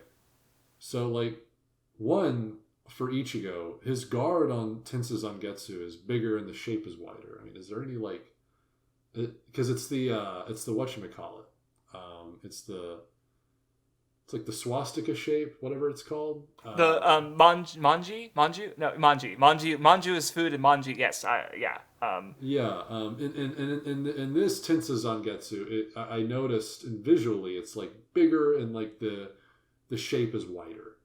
I don't know if that means anything symbolically. I do not. I don't know. Okay, I was just wondering, because I did notice that, because the shape is it's obviously different. I don't know. Okay, I'll maybe a representation of the expansion of his perspective, and therefore his power. I don't know. Whatever. Anyway, I also find it interesting that Aizen's final form looks more like an Arankar resurrection than something distinct from Soul Reapers and Hollows. Even though he constantly says, "I am a being that has surpassed Soul Reapers and Hollows," he looks more like a hollow than ever before. Yeah, absolutely. And he even literally has multiple hollow holes too in his chest. Yes, that's exactly. He's truly the king of the hollows there, right? And also of course he's angry, right? Like that's his deepest fear, and because he's losing his rationality, he's losing exactly. himself. That's where I was going with that. Yeah, Nice, okay, nice, yeah. Because that's just like that's the most fucking pissed I ever see him. I think is that no human can surpass me. That panel where his mouth's so open and he's got so many fucking like wrinkles in his face because of his anger. Like not that he's not angry later talking to Urahara, but especially with like the holes, like the symbolism, like Kubo 100% wanted us to interpret that. Like I'm like 99% sure this is like the interpretation Kubo is trying to extract from people with this, like the anger, the hollow form, like like it's pretty fucking cool. Because I don't think I might have noticed this before, but at the very least I don't remember. But I did notice it with this read. I was like, oh, that's really fucking cool because it relates to the anger shit. Even that's on display at the very end with Urahara and him. But actually, you know what I realized? Because I've been framing it as that like one by one he's conquering all of his fears, but what I just realized is that actually I think the order of it is interesting because I would say if because how Ichigo frames Aizen's like Aizen the Hogyoku rejecting him is because of his loneliness, right? Which is fear number one. That happens I feel like after after like his hollow form, right? So I just think it's interesting that like the order breaks, right? So if there's like it goes from 10 to 2 of him overcoming all of his fears, he actually hit 0. His greatest fear is the one that starts his undoing first, and then his second greatest fear is the last one, right? So I was just thinking about how like it makes it so like the fear that he was most afraid of is the first one that affects him in his undoing, right? Even though the second one kind of seals the deal, like his actual number 2 fear, loneliness. So I don't know. I actually looked at it like I looked at it the reverse. Actually, oh, okay. Interestingly enough, because for example, the only reason Ichigo is able to go blow for blow right now is because the Hogyoku is literally degrading him in real time. That is the crux of that is his loneliness, right? Because deep down he is lonely, and because Aizen cannot acknowledge that loneliness, what manifests? Anger, right? So what precedes that is anger. Okay. And that's his next fear, right? That's the way I looked at it. But I can understand your interpretation too. I'll have to again when I make that claim in the video, I'm gonna have my fucking receipts. I'm gonna make sure it's solid. So but I can see both my interpretation and your interpretation being sound. It's not like I don't think yours is sound. Also, real quick. So, I mean, 2 other things I have to say about the fight. It was one, I was kind of getting at it before, but I realized I cut myself off. Is Aizen talking about Aizen losing his grip on reality is like the moment where he cuts the mountain and he's like, oh man, isn't it so cool that I cut that mountain? And Ichigo's like, actually, that was me. I love that so much because it's just like Aizen literally like couldn't even tell, right, that he because he was even saying it's like, oh, I didn't even think I could do that, right? Like he's not questioning enough, because he's in a position of superiority, so he assumes that to be the case when it's not, right? And also I saw okay, I'm sorry, I didn't know. I was going to change topics. Go ahead. Okay, because I literally had a comment on the mountain cutting thing. I'm so glad you mentioned it because it just reminded me. I actually, crazily enough, saw a tweet a few days ago about this scene. And it was really interesting. Someone said, I don't think what a lot of people notice is that Ichigo didn't just cut the mountain. He like eviscerated it like on an atomic level. Like essentially the mountain that part of the mountain no longer exists. Mm-hmm. Like, oh yeah, that's true. So he's like it's like literally a power that defies physics, like defies reason. Mm-hmm. Like, and I was like, that's a really interesting, because I only ever thought like, oh, he's cutting it. Like he's crushing it to pieces. Not that he's like eviscerating it on an atomic level and like making that matter non-existent. Just gone. I didn't. Yeah. I didn't think of it like that, but I was like, because it does kind of just disappear. I wonder, like, that's cool. That's a really fucking cool thought. It's not my thought, but I saw it. I happened to see it a few days ago, and I thought it was interesting. So, yeah. There's also, I believe. No, never mind. Apparently, there's also a vidya, which is a Buddhist concept of maybe I'm mixing up things, but no, never mind. That is incorrect. I just remember there's a Buddhist concept of like nothingness. Basically, like I remember hearing about it in the terms of it was actually a painting that's actually a blank canvas, but it's titled this concept basically because what's the best way to represent nothingness by just a blank canvas, right? Nothing on it, you know. And I was like, oh, that's interesting, but the word I thought it was wrong. So I'm just wondering if maybe that also can because again, Buddhism is very closely tied to Ichigo's character, so I'm wondering if that might tie into his that ability to reduce something to nothing, basically, right? Yeah. Interesting. So, art-wise, when he does Mugetsu, I just like, and you get that giant black attack, basically. I just really like the way it's drawn because you can see so many different individual like pen strokes, basically. Yes, like it's so cool. So a similar example I've seen that effect is I don't know if you've read Akira, or I'm sure you've heard of it, right? It's a very famous anime film. Yeah, of course, yeah, I know. Yeah, so but basically when the author Otomo, yes, when basically it starts with a giant explosion, basically, and he drew it by it like it looks all black, but he drew it with individual pen strokes, and I think the editor said, "Why are you doing so much work?" And he says, "This explosion is taking millions of lives." Like, so his like drawing it like that was his way to get across like the weight of that death, of that mass death, basically. So I was just thinking about how like this is like Ichigo's final Getsuga Tensho, and the way it's drawn with so many lines adds to the weight of the attack, basically, because it's just like this is Ichigo's final attack. I'm pretty sure, right? Yeah, it is because like he does the attack and he loses his power, and Aizen's it's just that one attack. So just like that. Yeah, with all and just and it's also just artistically like it's really simple because it's basically a big black blob, but like looking at it from a technical perspective and just seeing in every individual line is drawn like the intense that's a lot of work, right?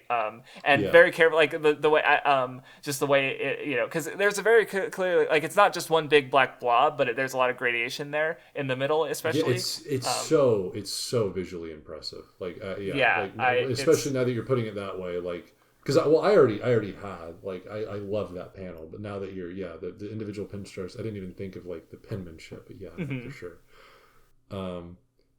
I do want to mention though, speaking of that final form before the final attack, it's funny that Aizen before this says, you know, he ponders, well, maybe the final form of the Zanpakuto is diffused with the arm. Maybe this is the progression of that. Yeah, I see, I have truly ascended. Oh, later Ichigo even one-ups this by his right arm literally becoming his blade in his final Getsuga Tensho. So it is not that he fused it, it literally becomes the sword. So I find that so fucking cool. So, and of course, Mugetsu, meaning moonless sky. So Ichigo finally cuts down the false moon. But next will be the real moon representing fate. Yuha Baha. So that's going to be epic. Yep. I have one more thing to say about this fight. I have a lot more to say specifically about Aizen. I've been saving it up. So well, I have more to say about the stuff after the fight, but I think but I do too. I do too there, but I've been saving up some shit because again, this shit will go to 1,000-Year Blood War. Okay. Some of the stuff but basically, in the last like 10 minutes while we were talking, Aizen followed me on Twitter. No way.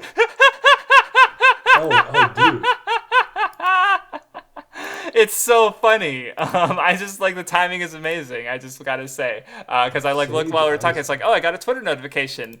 Oh, someone named Aizen followed me while we were talking about Ichigo versus Aizen. What are the fucking chances? That name is very familiar. Oh, do you maybe know him?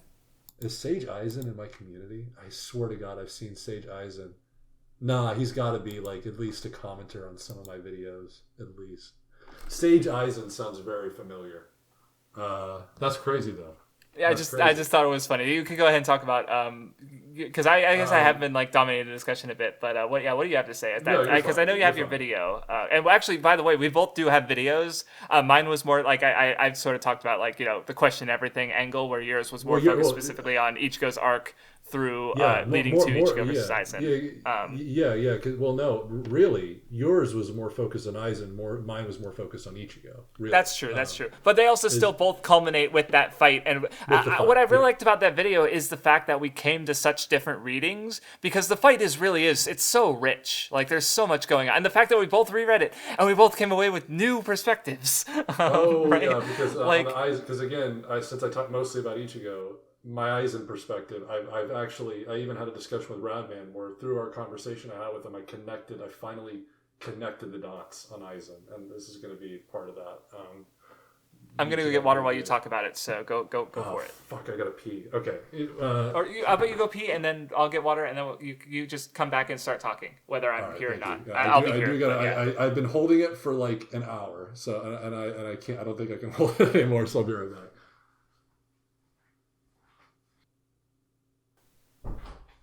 I have returned. All right, go for it. Okay, let me actually. I'll be descriptive. I'm buttoning my pants as we speak and putting my belt back on. So there we go. You guys a visual representation of exactly what I'm doing physically behind the mic. Okay. So I want to give credit to where credit's due. So this me connecting the dots comes from my conversation I had with Radman, and he had an observation related to the Mukin, Aizen, his situation in Thousand Year Blood War, how he's under the Soul Society, all this stuff. And I piggybacked off that. And even on the Mukin observation, I kind of came to a resolution there as well. But a lot of this stuff, especially in relation to the Thousand Year Blood War and the Mukin, a lot of this is Radman's observation, and it's me kind of extending that observation he had there. So I do want to give credit to Radman because he provoked all of this in me.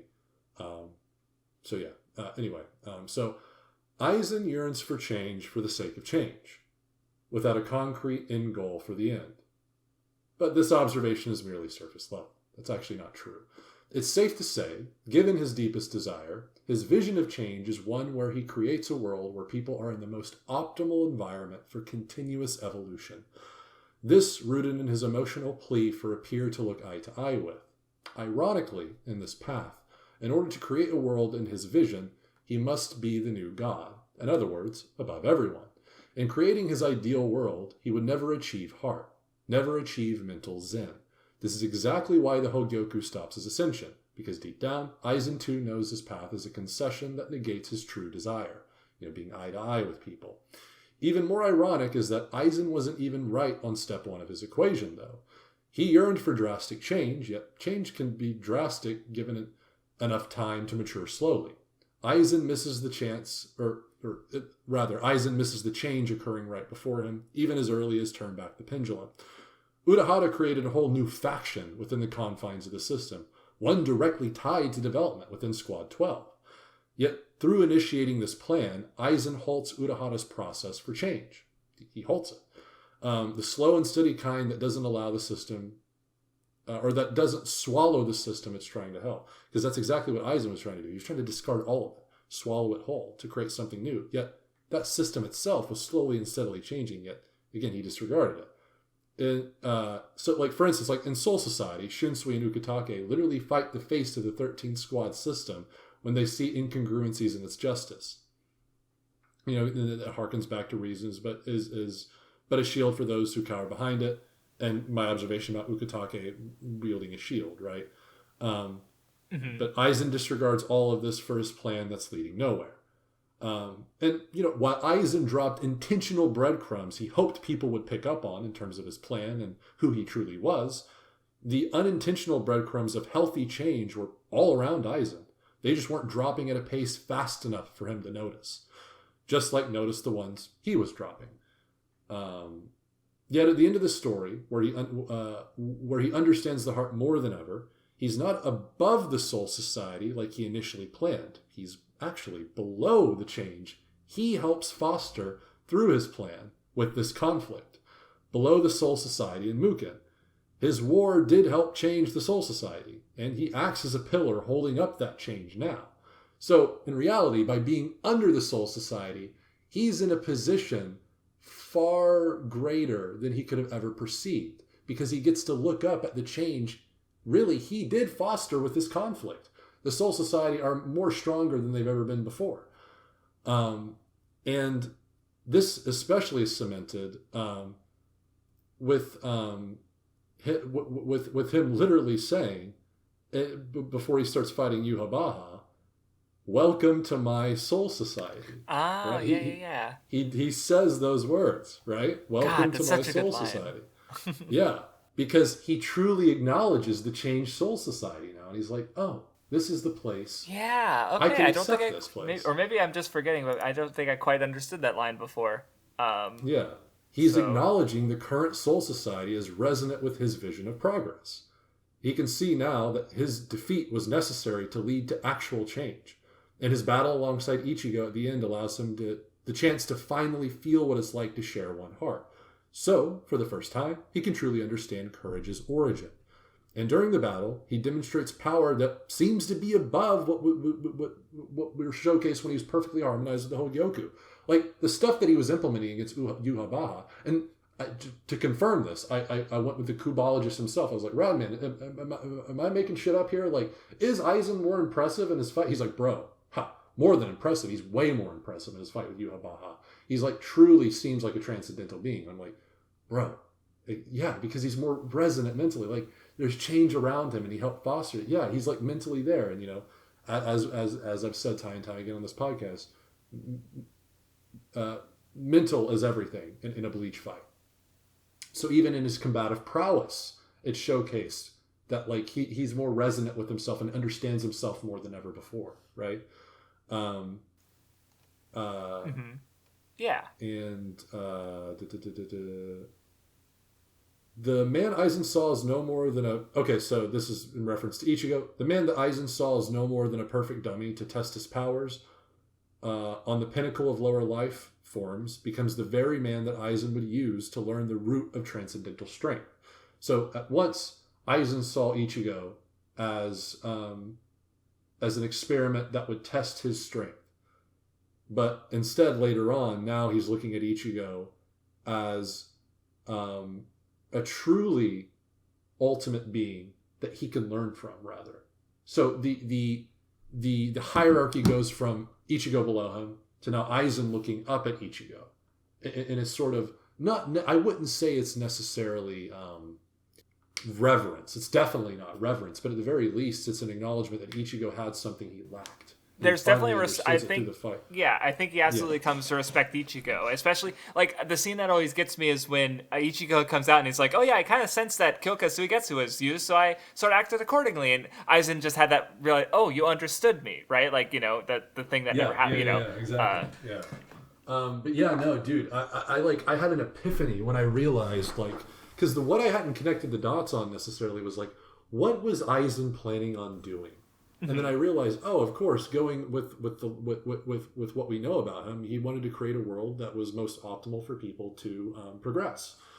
Though all, but again, it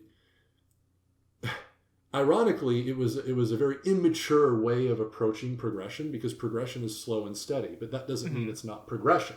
Aizen just wanted to accelerate it.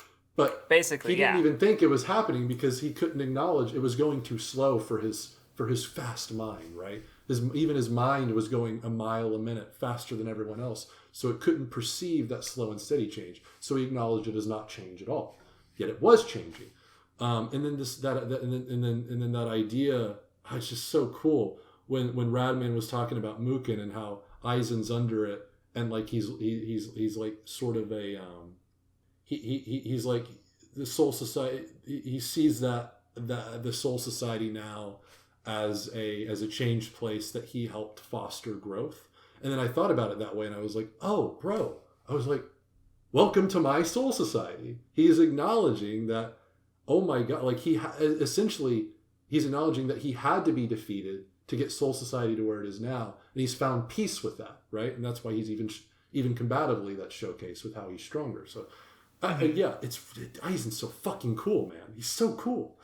And I'm so glad I had that conversation with Radman, because I probably would not have come to these conclusions without it. So thank you so much, Radman, for that conversation. I appreciate it. Yeah. And I got more stuff about the end. I went on a huge tangent about Aizen, so you can go ahead and start talking about. No, I was just gonna add on to that. It's just like, yeah, no, that's a pretty good observation. And wait, hold on, what was I gonna say? Okay, no, it wasn't the Naruto comparison. I'm trying to avoid that. But I thought about You can do Orochimaru a it. bit. And I promise I will leash myself. Because Orochimaru also wants change, and like he wants the pinwheel to spin, right? But then he ultimately steps back at the end. So there's a little similarity between the two there. Oh no, I was going to talk more about the Nietzsche stuff about like, because one of the aspects of like thanking your enemy basically is because they make you stronger. So Aizen, even if ultimately he was defeated, he as the enemy to Soul Society was able to make it stronger, right? Like, so that's welcome to Soul. You know, he allowed for the evolution to happen, even if like it wasn't what he initially wanted, because he did see himself as so superior, but he was able to accept that it happened, right? Like you said. So yeah, that's really cool. So another comparison. So the sort of counterpoint to the Übermensch is the Last Man, which is basically the idea. It's someone who also recognize the flaws of the system, but where the Übermensch seeks to change or overthrow it through its flaw, or like overthrow the flawed system. The Last Man is still holding on to it basically because it's easy or comfortable. So the Reddit post that I linked a while ago referred to Unohana as the Last Man because he's the one who he's literally, even though he was like thrown out by Soul Society, he still ultimately works alongside them, right? And he sees the flaws. Like he's the one who he understood Aizen in Turn Back the Pendulum, right? He was the one who actually showed potential for seeing eye to eye with Aizen, right? But ultimately, he still decided that Aizen's way was wrong and Soul Society was right. Like that's why Aizen's so angry at him, right? Because it's he's so close. Because to Aizen, he's so close to getting it, but then he even sees it, but he refuses it, right? So that's the Last Man, basically. Interesting. Okay, that's cool. Wow. Yeah, I didn't know about that. Yeah. So what else? I'm trying. I think. So, I think I've said most of what I have to say. can I mention, please, that Orihime is so cute in these final chapters? Yes. Like the scene where she's like, "Oh, Ichigo," and then she's like, "Oh, I'm so embarrassed. No one else overreacted, and I'm the only one. Everyone's so calm. What the fuck?" And she's crying, and And then Rukia, immediately after has a cute moment where she tells Ichigo not to look so sad, and then immediately she looks way more sadder out of the two in the next panel. And it's just like, oh, Rukia, come on, you can't do this to me, Rukia. You can't do this to me, man. God. Oh, you can't do that. God moment right there. I love that. I love that so much. And then I also want to mention that so far, both major obstacles representing the moon were driven by fear. Byakuya's fear of defying the system to avoid another tragedy, even if it meant turning his back on the tragedy taking place right before him. And then Aizen's opposite goal of fearing melding into the system and not evolving, even if it meant being blind to the culmination of all the system change in Ichigo's superior evolution. So I'm excited to see how this trend continues with Ginjo and Yuhabaha, this idea of fear, and as represented by the moon. I don't think that's going to be the same for Ginjo, but I'm sure fear is going to have a role. It's Bleach, ain't it? And then I do want to say this too, and I am kind of stealing this from Radman because he's mentioned it, but I will say I already had it on my mind when he did mention it to me, but we did have this conversation on Discord. This marks the end of the elongated chess match between the players Aizen and Urahara. But this is my part right here, because that comes directly from Radman. I was like, that is pretty much true, Radman. But then I was like, wait, but both of their key pieces were Ichigo. That's the cool part. They were both using the same pivotal piece.